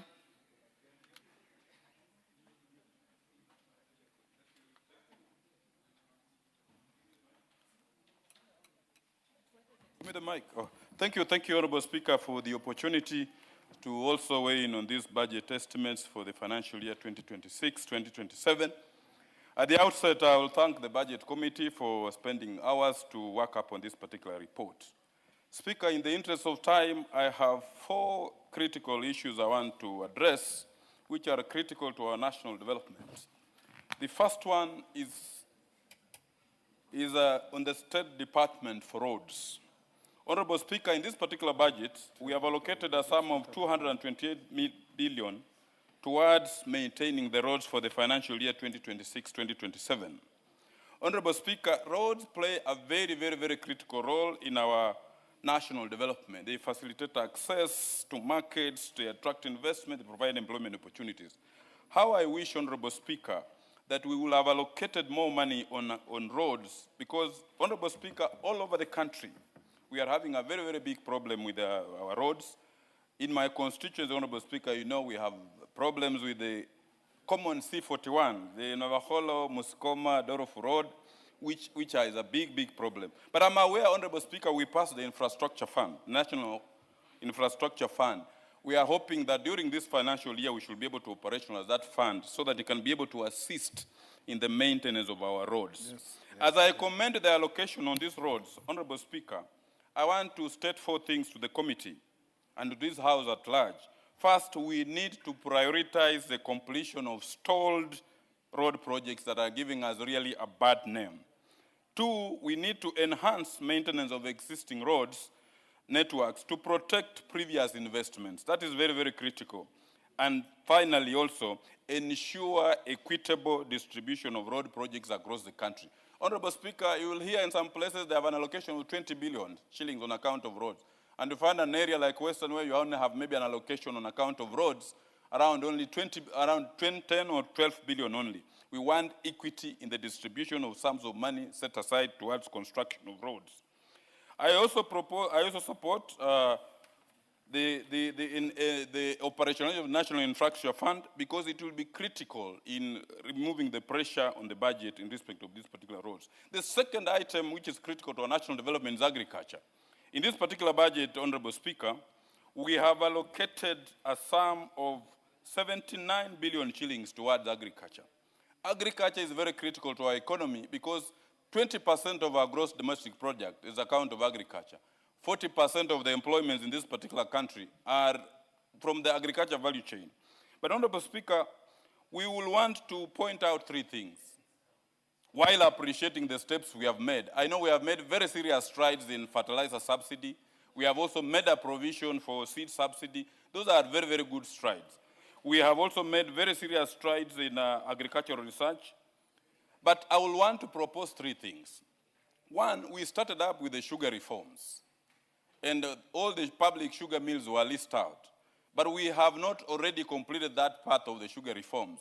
I'm happy that in this particular budget, we have allocated 2.47 billion shillings towards settling of the employees' arrears. I will be urging the committee as it retreats back. There were employees who were sacked specifically from employees from Zoya Sugar Company and the other public sugar mills.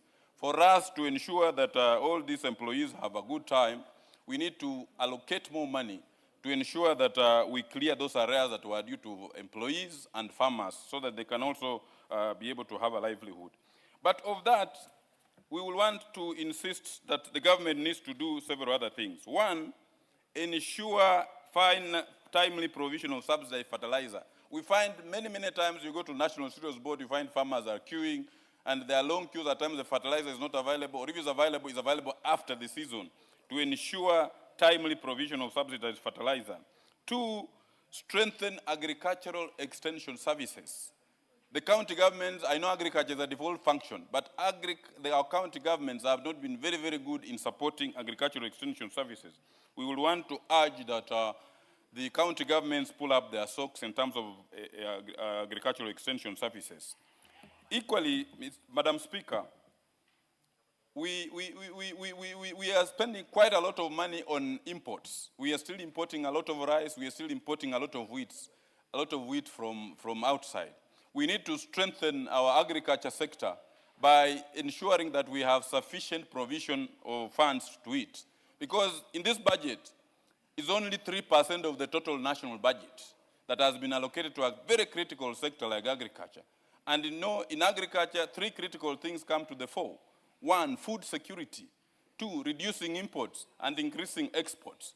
In this particular budget, we have only allocated 79 billion shillings. I find that sum is still a small sum, taking into account that we are also signatories to the Malabo Accord, which clearly indicates that at least 10% of the budgets should go towards strengthening agriculture. So, Madam Speaker, we will be urging that the government looks into allocating more resources towards the agriculture sector, because that is our lifeline. When it comes to education, Madam Speaker, I want to commend the committee for allocating the largest chunk of the money in this particular budget towards education. But Madam Speaker, there are a few critical things which I thought we needed to look into. And one of them is ensuring that there is timely release of capitation funds. Every time we go back to our constituencies, the teachers are complaining capitation has not been released. It's one thing to allocate funds towards a specific project, but it's another thing to have that money released. Teachers are actually complaining. So we will be urging that as a house, we keep on pushing to ensure timely disbursement of capitation funds to schools. 2, address infrastructure gaps in learning institutions. There has been an inequity in distribution of infrastructure funds. I hope as we pass this particular budget, we are going to ensure that there is equity in the distribution of infrastructure funds in schools. We support the recruitment of teachers, and I think we must thank the government for employing, I think, 100,000 teachers. We're going to employ another 20,000. But we need to ensure that as we distribute those teachers, we distribute them evenly so that there are no shortages of teachers in some places, and we find some places teachers are many than other places. So we need to ensure that even if we employ these teachers, there is equity in their distribution to various places. Because you can find some places there are more teachers, other places there are no teachers. Then TVET institutions. As we push the idea for TVET institutions, we must ensure that those institutions also work on courses that meet the market. Because we find many other institutions are churning out students who are not fit for the market. We need to strengthen to ensure that the graduates from these TVET institutions actually meet the target. Who are the winners in this particular budget, which I want to thank the budget committee? At long last, our village managers are going to have something to take home, however little.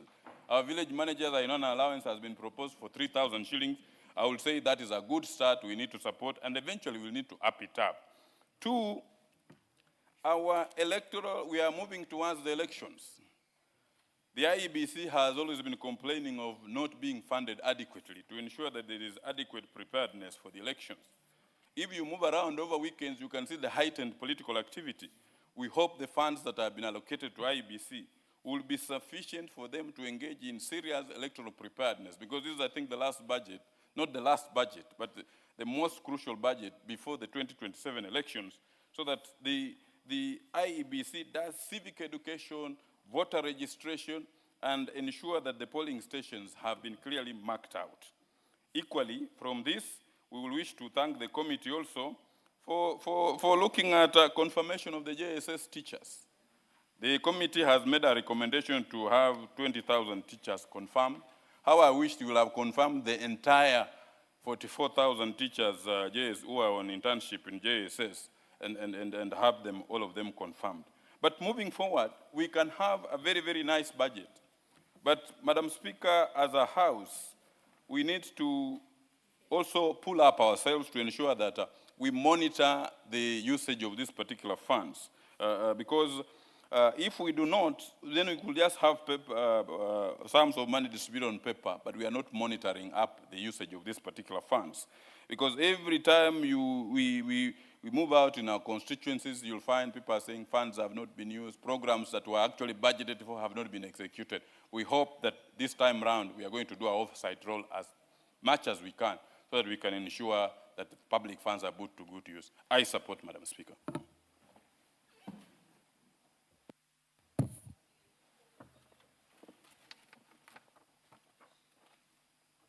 Honorable Member for Tindiret.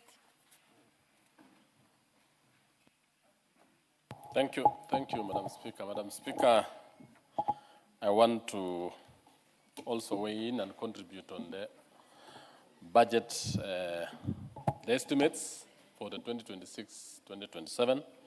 Madam Speaker, first and foremost, I want to laud the chair and the committee for work well done. More importantly, in the education subsector, which encompasses 4 main departments. It encompasses the TVET and Vocational Education Training Department, Basic Education and Training. It also has University Education, and lastly, we have Research. Madam Speaker, this budget has allocated education 781 billion shillings, accounting for 26% of the entire budget. This speaks to the intention of the UNESCO, and more importantly, Kenya has stood for the last almost 10 years, having allocated the largest chunk of resource to education. And this monies has actually gone into making sure that the sector grows, that we are still moving on with the implementation of the new education policy that was started way back at the tail end of President Mwai Kibaki and the beginning of President Uhuru's time. And now that it is going towards the final end, the university and now the senior school and towards the university. Madam Speaker, first and foremost, I want to say that in technical education, there is provision for resources, especially for capitation. This is an area where the largest group of young, strong Kenyans are. The TVET institutions across the country, and the government has a very clear policy and program on that, to construct TVET in almost every constituency. Resources have been provided. We have TVETs that are ongoing.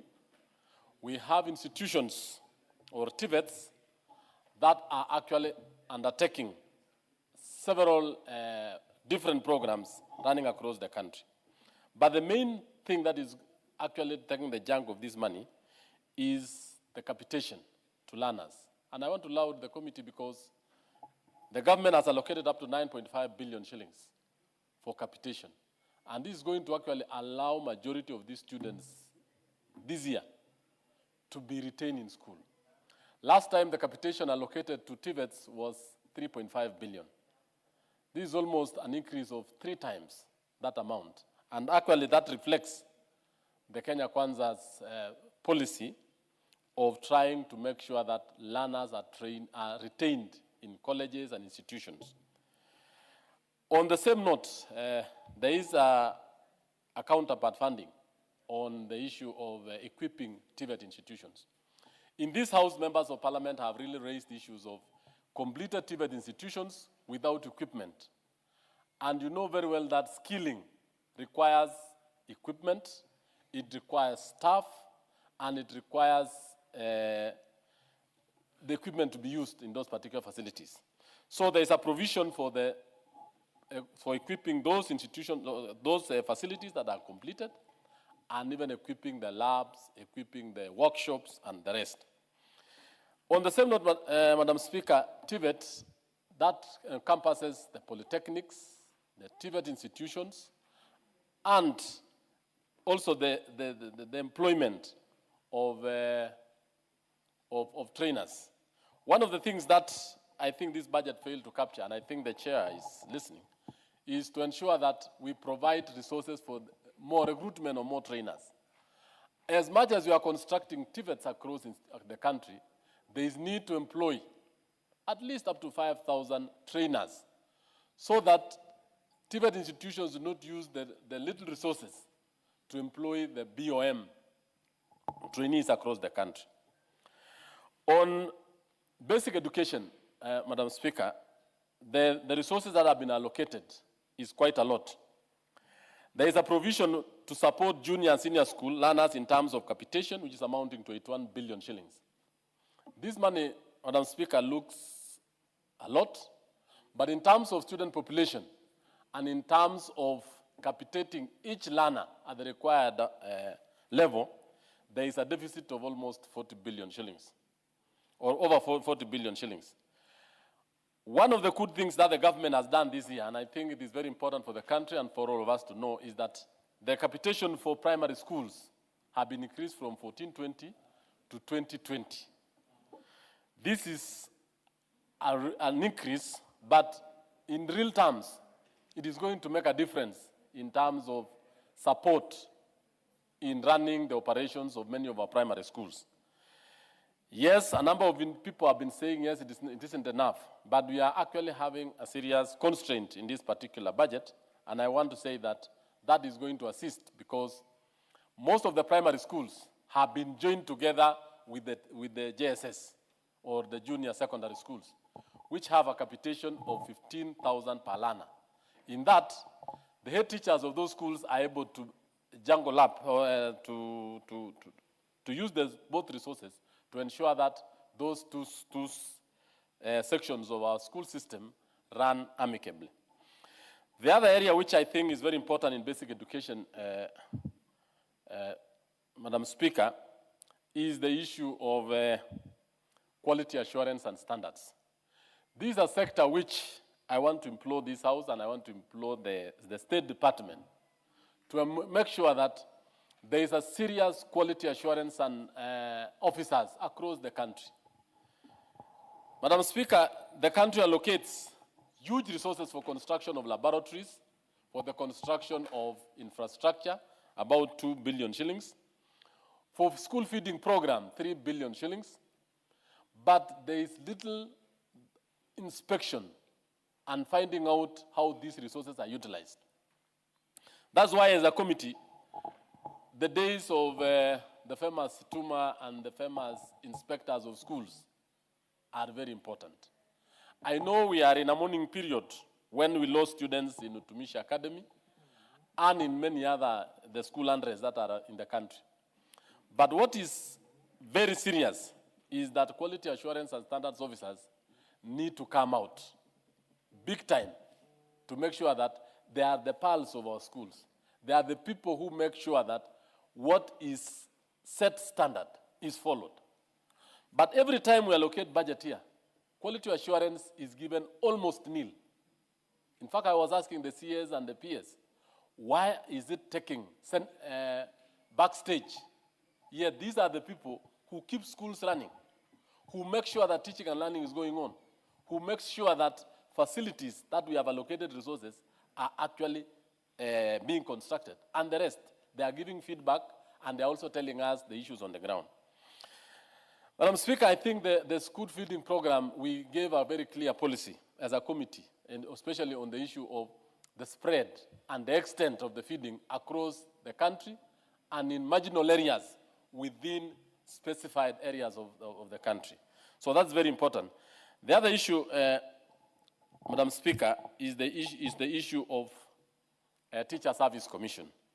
Teacher Service Commission has been allocated a budget of over 400 billion shillings. This money goes to serve the following purposes. One is salaries, most of it is salaries, or remuneration for the staff, and more importantly, to convert 20,000 interns into permanent and pensionable. I know there have been hue and cry, and I think the government, because of that policy, the 24,000 teachers that are remaining will be converted when they clear their circle, when they clear the contract period. Two, there is money allocated for promotion of teachers, 2 billion shillings. That particular money is very important because over the years, teachers have stagnated in job groups for a while. And to have a workforce that is motivated, they must be promoted. They must be motivated. And the government has allocated this. And this was actually a policy that I think will promote thousands of these teachers. Last year, they were promoted 14,000. The other year, 36,000. And I think this year, out of the retirement savings and this, they'll even promote over 30,000. On the same note, Madam Speaker, we have the issue that is very important and which teachers have been calling for, especially on the issue of the WIBA and the WIBA and they call this other insurance, where they were really complaining, the accident cover. This is an area which the government has not been able to cover for the last period of years I've been in this sector, over 10 years. And every other time, the Teacher Service Commissions come before and they make a plea on that. The other area which I want to really talk about is the issue of the CBA, that this money covers the CBA for teachers, which they arrived and agreed with the government 2022-2027. It has actually been factored in this particular budget. Lastly is on the universities. The universities, Madam Speaker, is a sector that has grown over the years to be the largest subsector in the education sector. The State Department for University Education has been allocated resources, one, for construction and completion of stalled projects within various universities. I want to laud the State Department this time because they have a fair distribution of development projects across most of the 30 universities. And I think this is going to ensure that projects that are 80–90% complete or are supposed to be completed and be brought to use. This is as a result of movement, or actually as a result of an oversight visit by the Education Committee across all public universities. And we found out that universities that had projects that were 80–90%, we actually asked the department to make sure that resources are allocated to each and every university to complete and bring those buildings to use. Madam Speaker, another allocation that has been done at the State Department for Higher Education is funding for the university's CBA. This has been allocated the much needed resources, and I think the lecturers and staff will be actually feeling good and laughing all the way to the bank immediately we pass these particular estimates in due course. And therefore, it will actually make sure that the government honors the CBA of 2017, 2022, and the subsequent years to come by. The other allocation that has been allocated to the universities is the capitation, which now has been given the State Department. However, Madam Speaker, the capitation that has been given has only been awarded to the year 4, 5, 6. The year 5 and 6 universities that are still having the former DUC funding model. The current funding model, most of the students will be actually catered for in the new funding model. And most of the funds are channeled at Higher Education Loans Board and University Funding Board. However, there has been a plea from the Vice Chancellors, and more importantly, from the State Department, that the resources be channeled and be capitated, as it has been over the years, to make ease the implementation of that particular program. Madam Speaker, I also want to thank the Chair Budget, more importantly, especially on the issues that he has actually captured very well in university education. One of the issues that I think is very important is also ensuring that the universities within our country, and more importantly, the lecturers, have their money. On other issues, Honorable Speaker, I want to thank him because in agriculture, there is a lot of resources that has been given for the fertilizer subsidy.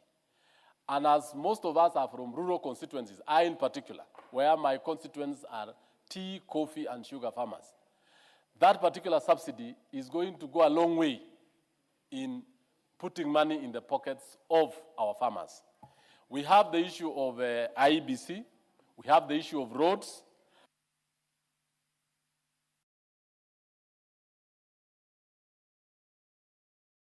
The issue of IEBC, I've seen there is a good resource allocation, and this is actually to promote democracy in this country. And we know very well that we are going towards the electioneering period. And the resources that have been given is to enhance the country's, to entrench the country's democratic principles, institutions, and to make sure that the next general election will be done very well. Lastly is on the issue of roads. I want to laud that, and I want to say that this government has done very well, especially in ensuring that contractors go back. One of the biggest projects and a flagship project of this administration is the Mau Summit Rironi Road, which I'm seeing, because that is the road I use when I'm going home, is actually being constructed day and night. And I want to say thank you, Chair Budget, that particular program is running very well, though it's a B&P and it is within the requirements that is sought. I think that is what the government has done very well. I thank you and I support. The Honorable Member for Funyula. Thank you, Honorable Speaker. In pursuant to the provisions of Article 221 of the Constitution of Kenya, it is right to stand here and make comments on the budget or the statement, the consideration of the budget statement for the financial year, the report that has been tabled by the Chairperson Budget and Appropriation Committee. Honorable Speaker, for the many years I've been here, at times the national budget becomes just a ritual that we have to go through that hardly ever addresses the pertinent issue and the contemporary issues of the day. Unfortunately, due to the prevailing circumstances, the budget estimates we have here today, at no way do they attempt to address the pertinent issues that we have today. They are simply meeting the requirements of the law and to get the government run as is required to do so. Honorable Speaker, from the very basics of microeconomics, a budget at any given time must dissect what is ailing the country. The budget policy statement was explicitly clear. It picked out what are our challenges, it picked out what are our problems. The Economic Survey 2026 picked out what are our challenges, what are the things that needs to be done to kickstart this economy. Truth be told, and we cannot keep on hiding our head in the sand, the economy is not doing well. That's the plain truth.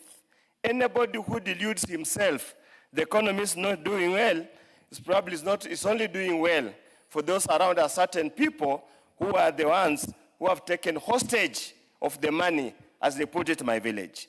Honorable Speaker, if you have read the economic survey, they are very clear.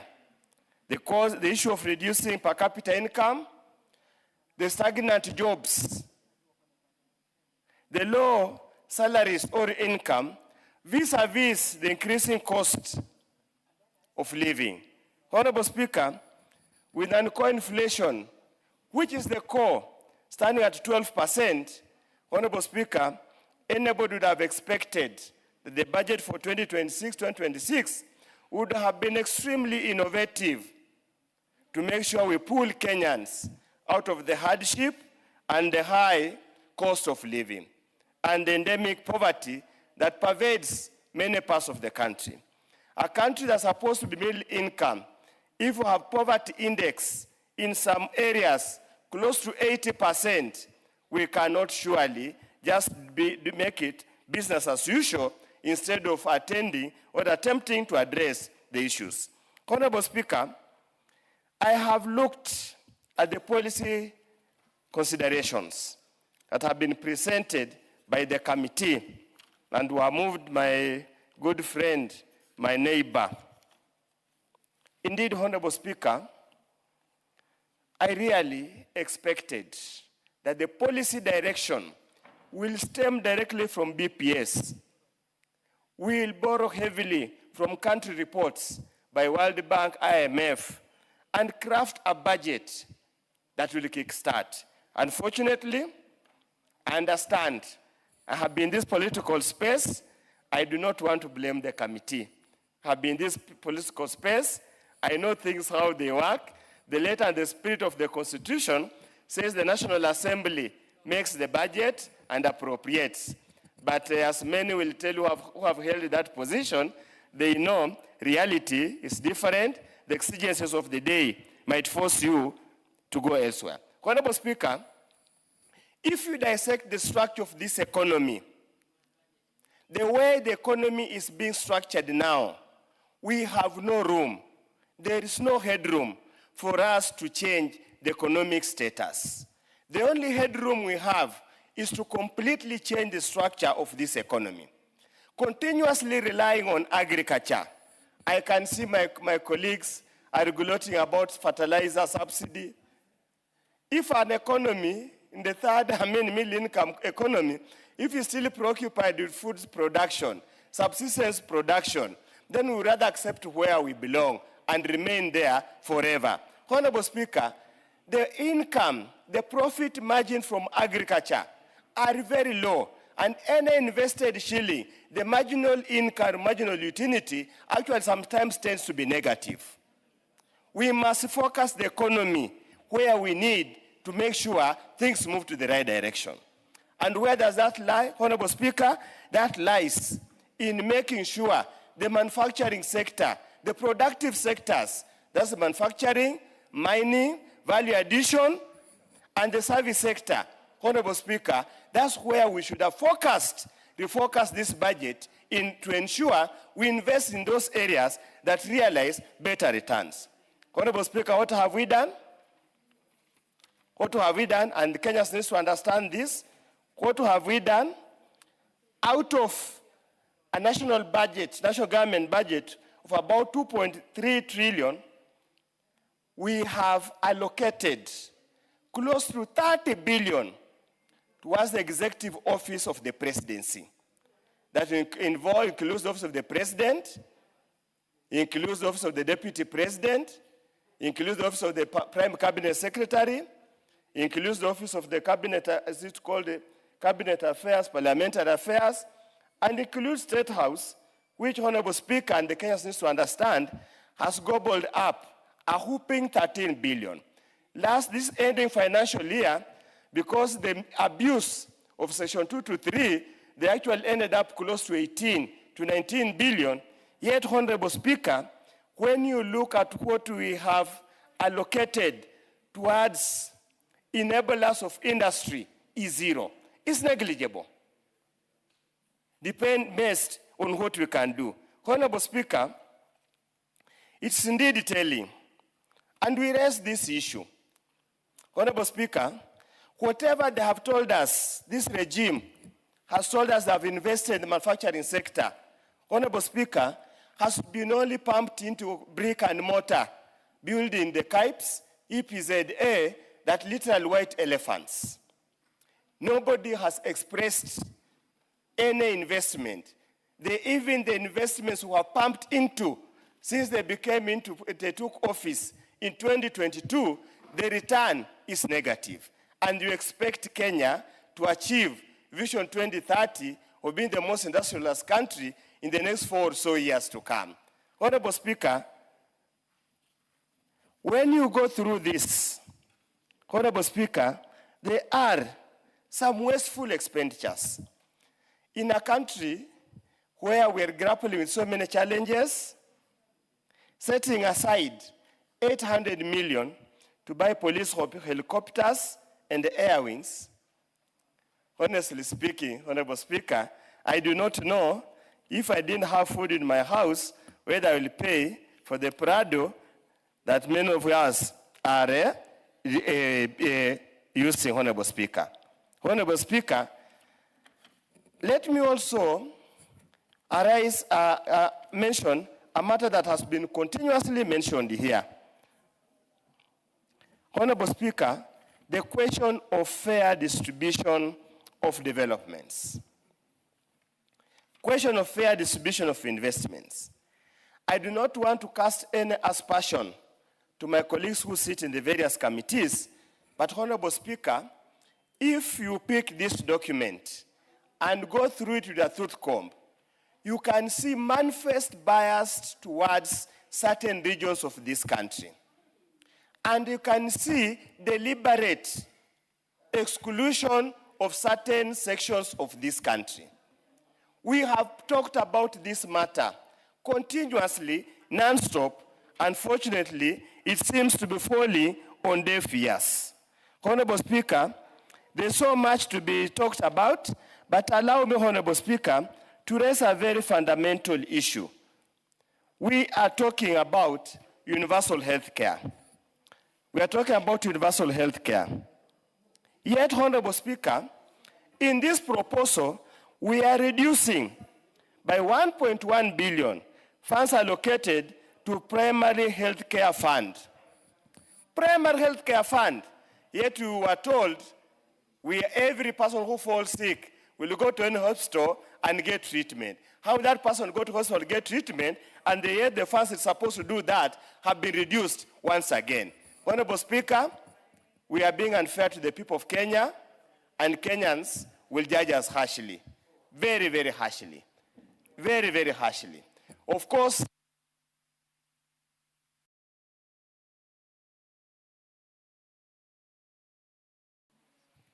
the Honorable Member for Kiharu. Thank you very much, Honorable Speaker, for this chance. And from the onset, it's good that I make it very clear, having served in the same capacity that you are debating today, that most of my views will actually be towards the owner of the fiscal policy in Kenya, which is the executive. Because it will not be very polite for you to start then casting aspersions to the same people you served with. And therefore, most of my comments, Honorable Speaker, from the onset, is on what the executive can do better, basically because I've been there and I know, as Honorable Udo put it, the budget of the country, the relevant committee actually makes changes less than 1% of it. And therefore, the entirety of it and where the meat is is not up out of the minimal changes that are made in Parliament, but out of our fiscal policy. Honorable Speaker, we are currently debating a budget of around 4.89 trillion Kenya shillings, meaning we are almost going to 5 trillion. Probably, even by the time we are debating the appropriations bill, maybe we'll be cruising around 5 trillion Kenya shillings. Honorable Speaker, this is unprecedented. But of note is that we are making an ordinary budget for extraordinary times. Honorable Speaker, I have gone through the report, and I have gone through even what was tabled by the Treasury, and I see they fall short in realizing that the global economy, which the Kenyan economy sits in, is in some waters that are difficult, and which we actually need to do something in the budget in terms of reprieve of Kenyans in the oil sector, and especially in prices. I got the opportunity to appear before the committee and also the finance committee, and I'm sure I'll be pursuing further processes inside of the House, and especially as we debate the finance bill. Honorable Speaker, the country does several interventions in terms of growing the economy. One is on the monetary policy, which mainly is based on stability in the employment sector, inflation, and exchange rate. But the more far-reaching intervention that is done by any government, which Kenyan government should do, has been done by other governments, is a fiscal policy. And fiscal policy is anything about budget, revenue-raising measures, debt, and anything else in between. And Honorable Speaker, to start on the first one, which is debt. I have seen the fiscal deficit currently as it was proposed by the National Treasury. And Honorable Speaker, it is mind-boggling that the current fiscal deficit is actually the highest we have ever had at the beginning of the financial year. And I say at the beginning because, as Kenyans now know, this is a moving target. Where we start is not where we end. And definitely, where we started at 5.5% of the GDP is not where we are going to be at the close of the financial year as we move towards making the other budget in April. Honorable Speaker, currently, Kenya has borrowed in excess of 13 trillion Kenya shillings. I know this even sounds like an abnormal figure, that the current national debt is in excess of 13 trillion Kenya shillings. But how has the graph been? President Mwai Kibaki's time, it moved from 600 billion to around 1.7 trillion Kenya shillings, meaning he borrowed around 1.1 to 1.2 trillion in his entire 10 years. Honorable Speaker, from 2013 coming to 2022, the national debt moved from around 1.7, 1.8 trillion to around 8.7, meaning we borrowed around 7 trillion in the 10 years. But Honorable Speaker, currently, the national debt has moved from 2022 to date by more than, is actually going to 4.5 trillion Kenya shillings. It seems there is a rush that one of the targets the government is aiming to actually break is to go in record as to be the one that borrowed the most within the shortest time possible. Honorable Speaker, currently we are borrowing 4 billion Kenya shillings every day. 4 billion, including today. And this is in net terms, meaning refinancing or the money borrowed to pay the previous loans are actually not included, Honorable Speaker. The other thing that we must be very mindful of is that even beyond what I'm reporting, I've not even talked about some illegal debts. One of them goes by the name called securitization, which I have asked all the relevant committees officially to give Kenyans any document anywhere about securitization. There is none, even in this parliament, Honorable Speaker. I've also not talked about illegal debts like the Taranta board, Honorable Speaker, a loan of 45 billion Kenya shillings that Kenya will pay an interest rate of 100 billion in 15 years. The second thing that I want to highlight, Honorable Speaker, is the decimated development budget.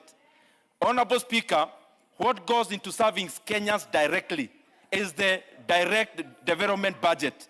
And Honorable Speaker, as we see, as members of these committees can actually tell, there is a whole difference between the budget we are reading today and debating and what is going to come out in what we call exchequer.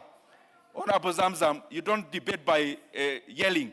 Press a point, the speaker may see you. Honorable Speaker, what I'm trying to say is that the amount of money... Zamzam, what's your point of order information?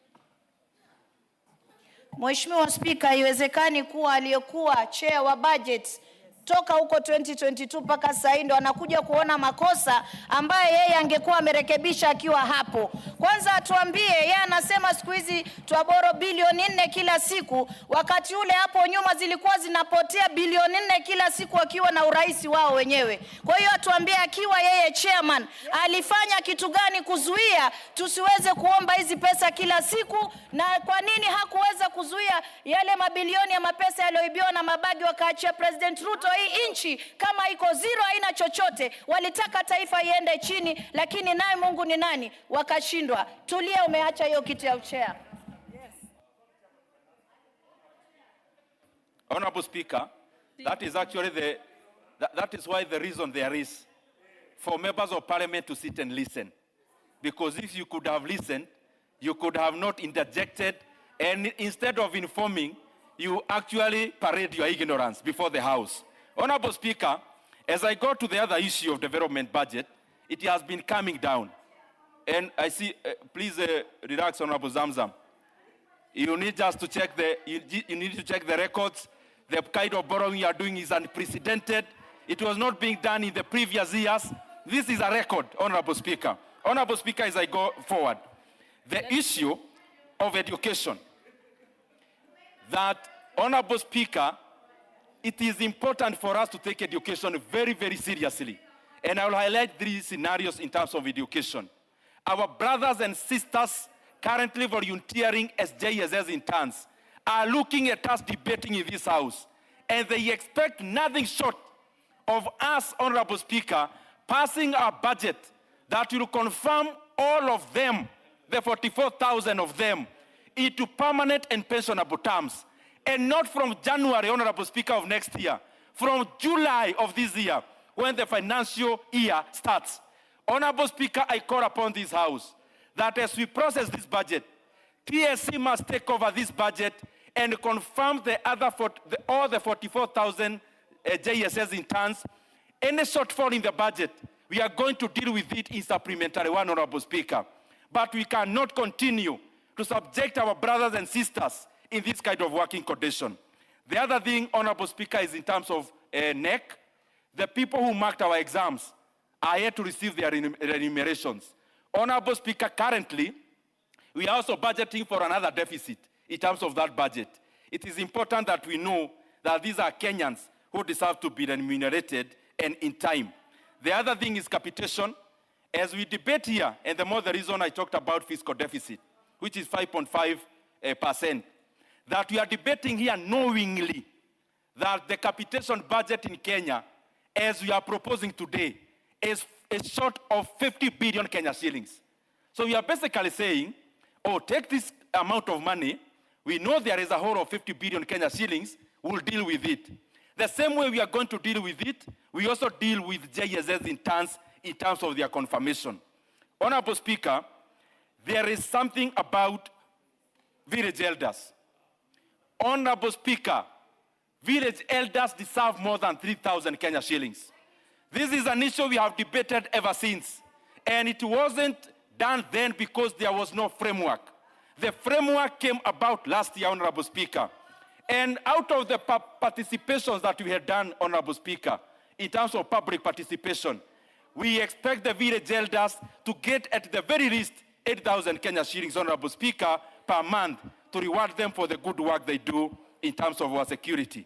Honorable Speaker, as I go to the finish, as we talk about these specifics, it is important that we know that our fiscal policy has a direct ramification on what Kenya becomes.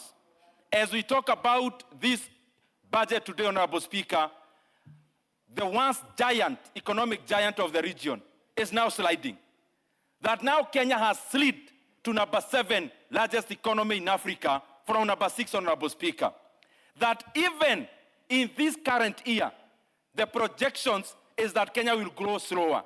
But let's even deal with what is already there. That in the year 2025, of all our regional neighbors, Honorable Speaker, the Kenyan economy grew the slowest. That in Tanzania with elections, they grew by around 6%. Uganda with elections, they grew by around 6.5%. Honorable Speaker, Ethiopia grew higher at a faster speed than Kenya. That Rwanda grew actually by double digit in the last quarter of last financial year, cumulatively growing by 9.4% last year. Honorable Speaker, whatever we say in political rallies as leaders, painting a picture that do not exist, many times the figures betray us. And this is why I'm facing this government and requesting them, and even the National Treasury, it is now time that we put money where Kenyans are, so that we grow our economy, Honorable Speaker. And where Kenyans are not, are unknown. We have seen the government is talking about, fiscal consolidation. Just let him finish his sentence and then you stop. Honorable Speaker, please, Honorable Member, please relax. I'll give you a chance. Just let him, because he's finishing, he's winding down. Let him complete his sentence because his time is up anyway, and then we come to you. Honorable Speaker, part of where Kenyans are not is the kind of mechanisms we see government talking about, fiscal consolidation, Kenyans to tighten their belts. Kenyans have no belt to tighten. The belts that are available to be tightened is the kind of budget we have seen in big offices. In these estimates, Honorable Speaker, that an office that used to have 4 billion Kenya shillings in annual budget, now they have a budget cruising 20 billion Kenya shillings as of as by the end of last financial year. Currently, they're asking for 13 billion, and for sure, they are going to overshoot it. Honorable Speaker, it is time to cut the fat, Honorable Speaker, starting from the top, so that we stop this kind of profligate expenditure, Honorable Speaker, at the expense of Kenyans. I submit. Yeah, Honorable Zamzam, what did you have to say?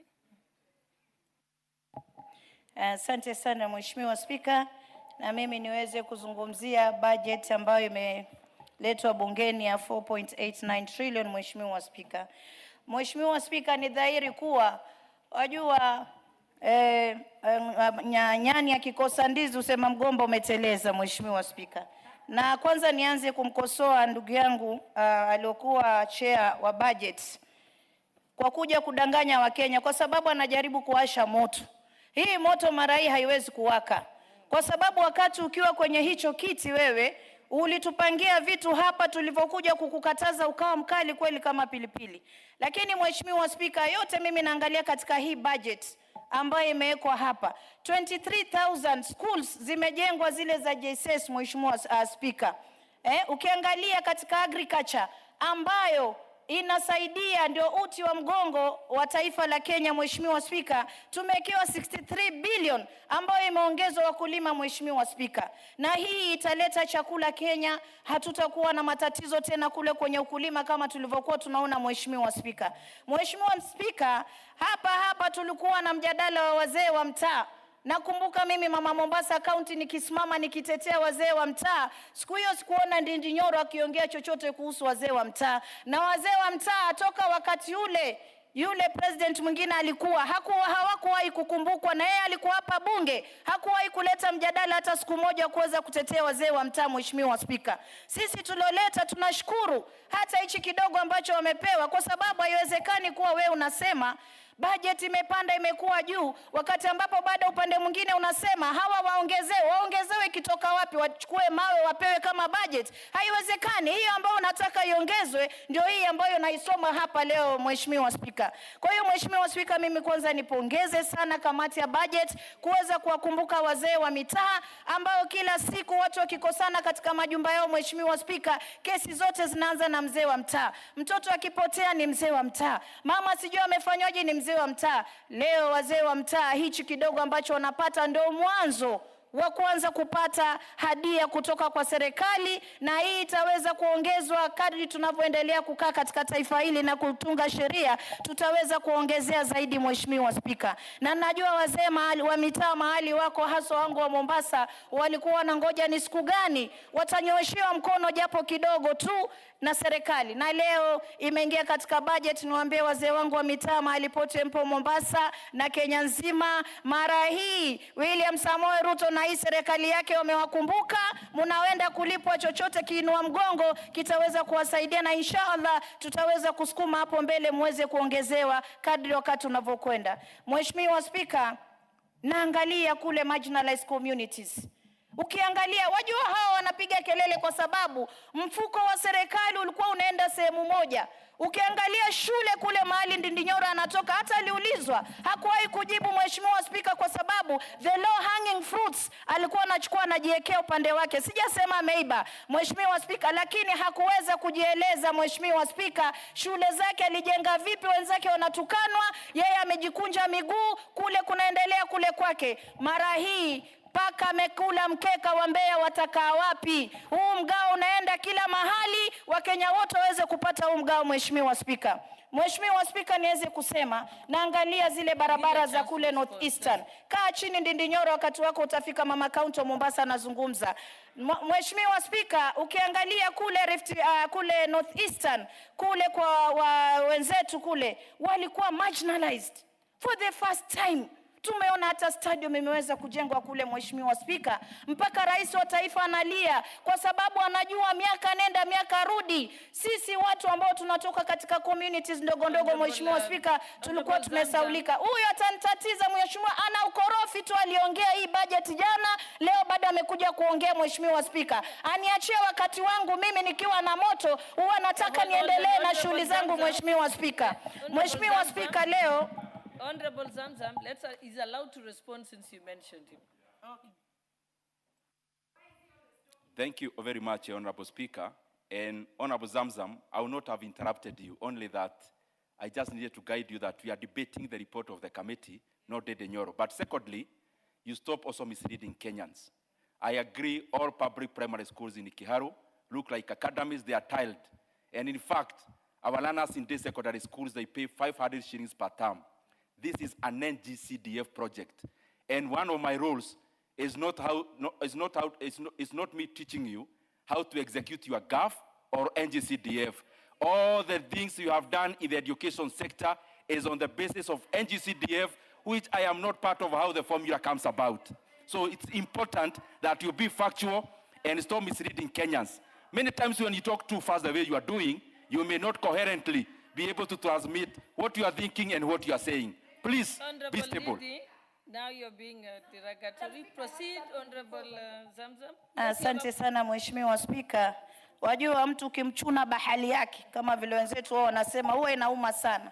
Kwa sababu Mheshimiwa Spika, haiwezekani kule ule mlemba kule kwake zile pesa zile anazozipata, hata akifinya vipi hawezi fanya vitu ambavyo huyu amefanya. Na huyu alikuwa kwenye budget committee, sisi tunajua alikuwa zile low hanging fruits. Hii kitu inajulikana bwana. Alikuwa anajichukulia mabarabara na nini, na leo mimi nitakwambia wazi, wala sitetereki. Mimi naitwa Sibor Madakos, jike la simba, na huwa sibabaishu na kitu chochote. Kwa hiyo mimi nataka niseme Mheshimiwa Spika, imefika wakati Kenya hawa watoto wote wanasoma katika mashule zote waweze kupata same wawe mgao wa kisawasawa. Mheshimiwa Spika, na mimi niweze kushukuru pia budget committee wamekumbuka capitation ya mashule, na wameweka vizuri. Watoto wetu walikuwa kibaki nje, Mheshimiwa Spika, wameweza kuweka pale. Nizungumze na niseme pia, nakumbuka wakati ule tulikuwa tunazungumza mambo ya finance bill, hata ikaleta matatizo katika taifa. Mheshimiwa Spika, budget wakati ule ilikuwa imefika 12 billion nakumbuka. Ya State House peke yake, manake ninayo hapa. Sije kututetesha huyu hapa leo. Imepungua huku paka imerudi chini leo Mheshimiwa Spika, kuambiana kuko kuelewana ndo hakuna. Kwa sababu yuko kule upande wa upinzani, basi atasema lake tulifike. Hatuwezi choma hii nchi. Mara hii tutaambiana ukweli ndani ya hili bunge. Mimi ndo nilitetea Wakenya nikasema ile finance bill ilikuwa mbaya. Ilofuata Mheshimiwa Spika ilikuwa smart kabisa. Lakini sasa huyo asije kudanganya hapa Wakenya kwa sababu wanataka kuchukua nafasi ya siasa katika taifa. Tunaelezana ukweli. Wewe wataka shule zijengwe, zitajengwa na mawe Mheshimiwa Spika? Hazijengwi na mawe. Na wengi hapa hata katika upinzani wamesimama wakipongeza hii budget. Lakini na mimi nawaongoja kwenye finance bill, kwa sababu hii budget vile ilivyo lazima itatoka tax uweze kufandi hii budget hii. Na hapo ndo tutaka tuulizane, wewe ulitaka pesa ziwekewe huku nyingi, hizi pesa zilikuwa zitatoka wapi Mheshimiwa Spika? Mheshimiwa Spika, naona stadium zimejengwa kama kule juzi Northeastern wamefurahi, nimeona mabarabara zimejengwa, na hapo ukiangalia infrastructure wameka 170 billion Mheshimiwa, kutoka kwa 70 billion. Hii yote inaonyesha kuwa miundo misingi katika taifa itakuwa imenyooka vizuri sehemu zote. Mara hii hakuna kwenda sehemu moja. Hata sisi kule pwani tunataka Mombasa ing'are, ile barabara yetu tumeona imeanza kutengezwa, na hata juzi Mheshimiwa Rais alikuja akaweza kuizindua. Ilikuwa barabara mbovu, sisi tukiangalia sehemu za wenzetu wako wamekaa vizuri, lakini sehemu zetu sisi zilikuwa mbaya. Kwa hiyo lazima hii, mimi narudi pale pale, mgao wa taifa lazima uende sawa sawa katika kila sehemu. Wao wasionewe wala sisi tusionewe Mheshimiwa Spika. Mheshimiwa Spika, nazungumza juu ya ile pesa ya vijana ambao tuliona 4.7 billion Mheshimiwa Spika, ambao ilikuwa inaenda kwa vijana. Wakati wa nyuma tulikuwa hatujui hizi pesa na zilikuweko katika budget. Wajua mimi nilikuwa najiuliza hii 5 billion hii iliyokuwa hapa na World Bank na ilikuwa inaenda wapi? Sasa juzi nimepata kijana anaelezea vizuri, walikuwa wanafuata taratibu sehemu moja ya nchi, hizi pesa zinaenda huko. Lakini leo nataka nishukuru, Nyota program imeelekea kila mahali. Ukiangalia kila constituency vijana wamechukuliwa na Nyota program. Isipokuwa tu kitu ambao nataka ifuatiliwe ni kuwa hii Nyota program wa vijana wakipewa mapeni pia wafuatiliwe, waangalie zile biashara zao wanazifungua kweli ama wamezubaa Mheshimiwa Spika, kwa sababu juzi tumeenda Kwale tukapata wachache wamefanya, wengine pesa hawakuzitumia vizuri, lakini wengine nawapongeza walionyesha maendeleo yao. Tukitembea na komiti ya social protection tuliweza kuona Mheshimiwa Spika. Kwa hiyo pesa ambazo zinatumika Kenya ni nyingi. Ukiangalia kama ile Women Enterprise Fund, kitu ilinishangaza Mheshimiwa Spika kwetu, mbona mimi napewa nafasi kidogo? Jamani, huyu amechukua nafasi yangu, mniongezee Mheshimiwa Spika.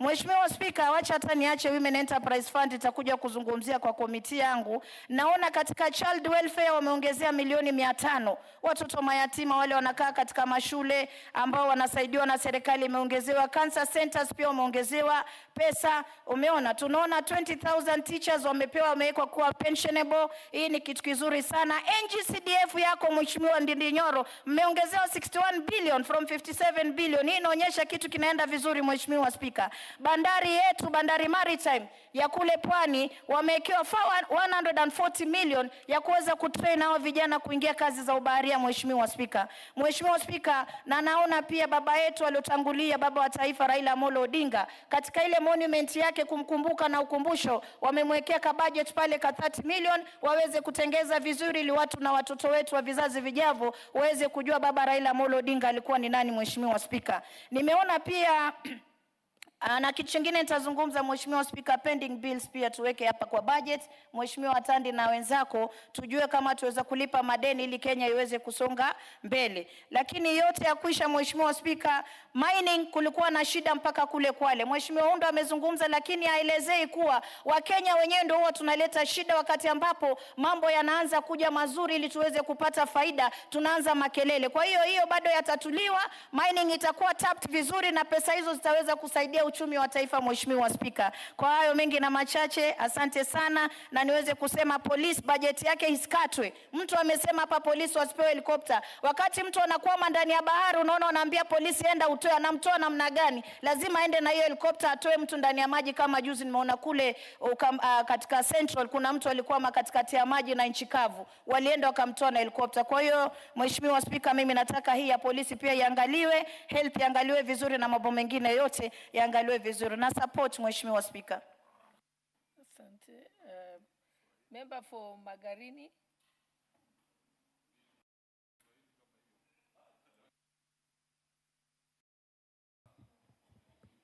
Asante Mheshimiwa Spika, kwa nafasi hii nikaweza nami kuweka sauti yangu kama makadirio ya fedha ya mwaka 2026-2027. Kwanza kabisa nianze na kupongeza kamati kwa kazi yao nzuri walioifanya na kuhakikisha ya kwamba kila pembe ya nchi inapata mgao sawa na sehemu zingine. Kwanza nipongeze kwa upande wa elimu, hatua ya kwenda Mombasa, safari ya kwenda Mombasa inaanza na hatua ya kwanza. Vile ya kwamba tuko na walimu wa GSS 1044 na hivi sasa bajeti imeweza kuwawekea 20,000 kwamba wakaweze kuingia katika kuajiriwa kikamilifu. Hiyo ni hatua ya kwanza, na nina imani kwamba tunapokuja kukadiria sehemu ya pili ya budget tutaweza kuwachukua hao 24,000 ambao wamebaki. Hapo hapo ningependekeza, iwapo itawezekana, wakati mwingine tuweze kutumia kama vile wakati tunafikiria kuajiri wanajeshi.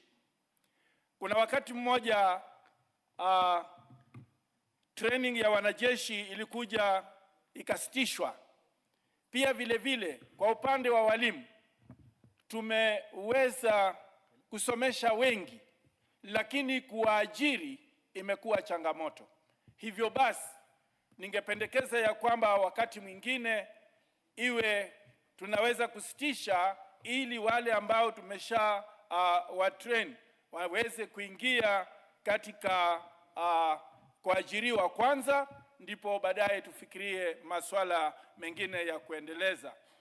Pia vile vile nipongeze kwa upande wa vyuo vya kiufundi, hela ambayo imetengewa ya kuhakikisha kwamba wanaweza kupata masomo kwa njia ya urahisi, na pia vile vile kuweza kupata fedha za kujikimu wakiwa pale chuoni. Hiyo mimi kwangu nipongeze, kwa sababu inaendeleza ile ndoto ya serikali hii ambayo ni kwamba ni kuhakikisha kwamba kila kijana anapata ujuzi na kuona kwamba anajitegemea mwenyewe. Pia vile vile katika hazina ya nyumba, Mheshimiwa Spika, katika hazina ya nyumba tumepata kuona pia vyuo hivi vya kiufundi vimetengewa fedha za kujenga mabweni. Hasa imepata kufika hata katika sehemu yangu ya Magarini. Hivi ninavyozungumza, Magarini Technical and Vocational College inajengewa bweni la kisasa la orofa 4 pamoja na soko ndani ya hilo bweni. Hiyo ni kupongeza. Nikifikia kwa upande wa afya, Wizara ya Afya pia imepangiwa vizuri, na hapa pia nitazungumzia swala la SHA. SHA kwa hakika inafanya vizuri, lakini kwa wakati mwingine tunapata ya kwamba wale ambao maafisa ambao wanaishughulikia hii kwa upande wa malipo, kuko na utepetevu kiasi, na hivyo ndivyo inachangia kwamba lawama zinakuwa nyingi. Pia vile vile ukimulika nyoka usimumulike mbali, mulika kwa mguu kwanza, ndivyo umulike sehemu nyingine. Tukizungumzia swala hili la SHA kwamba inafanya kazi, ni masikitiko makubwa kwangu kwamba baadhi ya wafanyikazi wa ofisi zile za constituency, ofisi za maeneo bunge, hii SHA kwa hakika haiwafanyii kazi kikamilifu. Wanatozwa fedha za kupimwa peke yake, lakini hakuna pesa za matibabu. Hapo ningeomba wizara husika ikaweze kuangalia na kuona kwamba hata hawa wafanyikazi wetu katika ofisi zetu za constituency pia nao wanapata mgao wao kisawasawa, wanafidiwa kisawasawa, sio pesa za x-ray, pesa za mambo mengine. Hapana, wawe pia hata kwa matibabu wanajumuishwa, maana wao nao pia wanatoa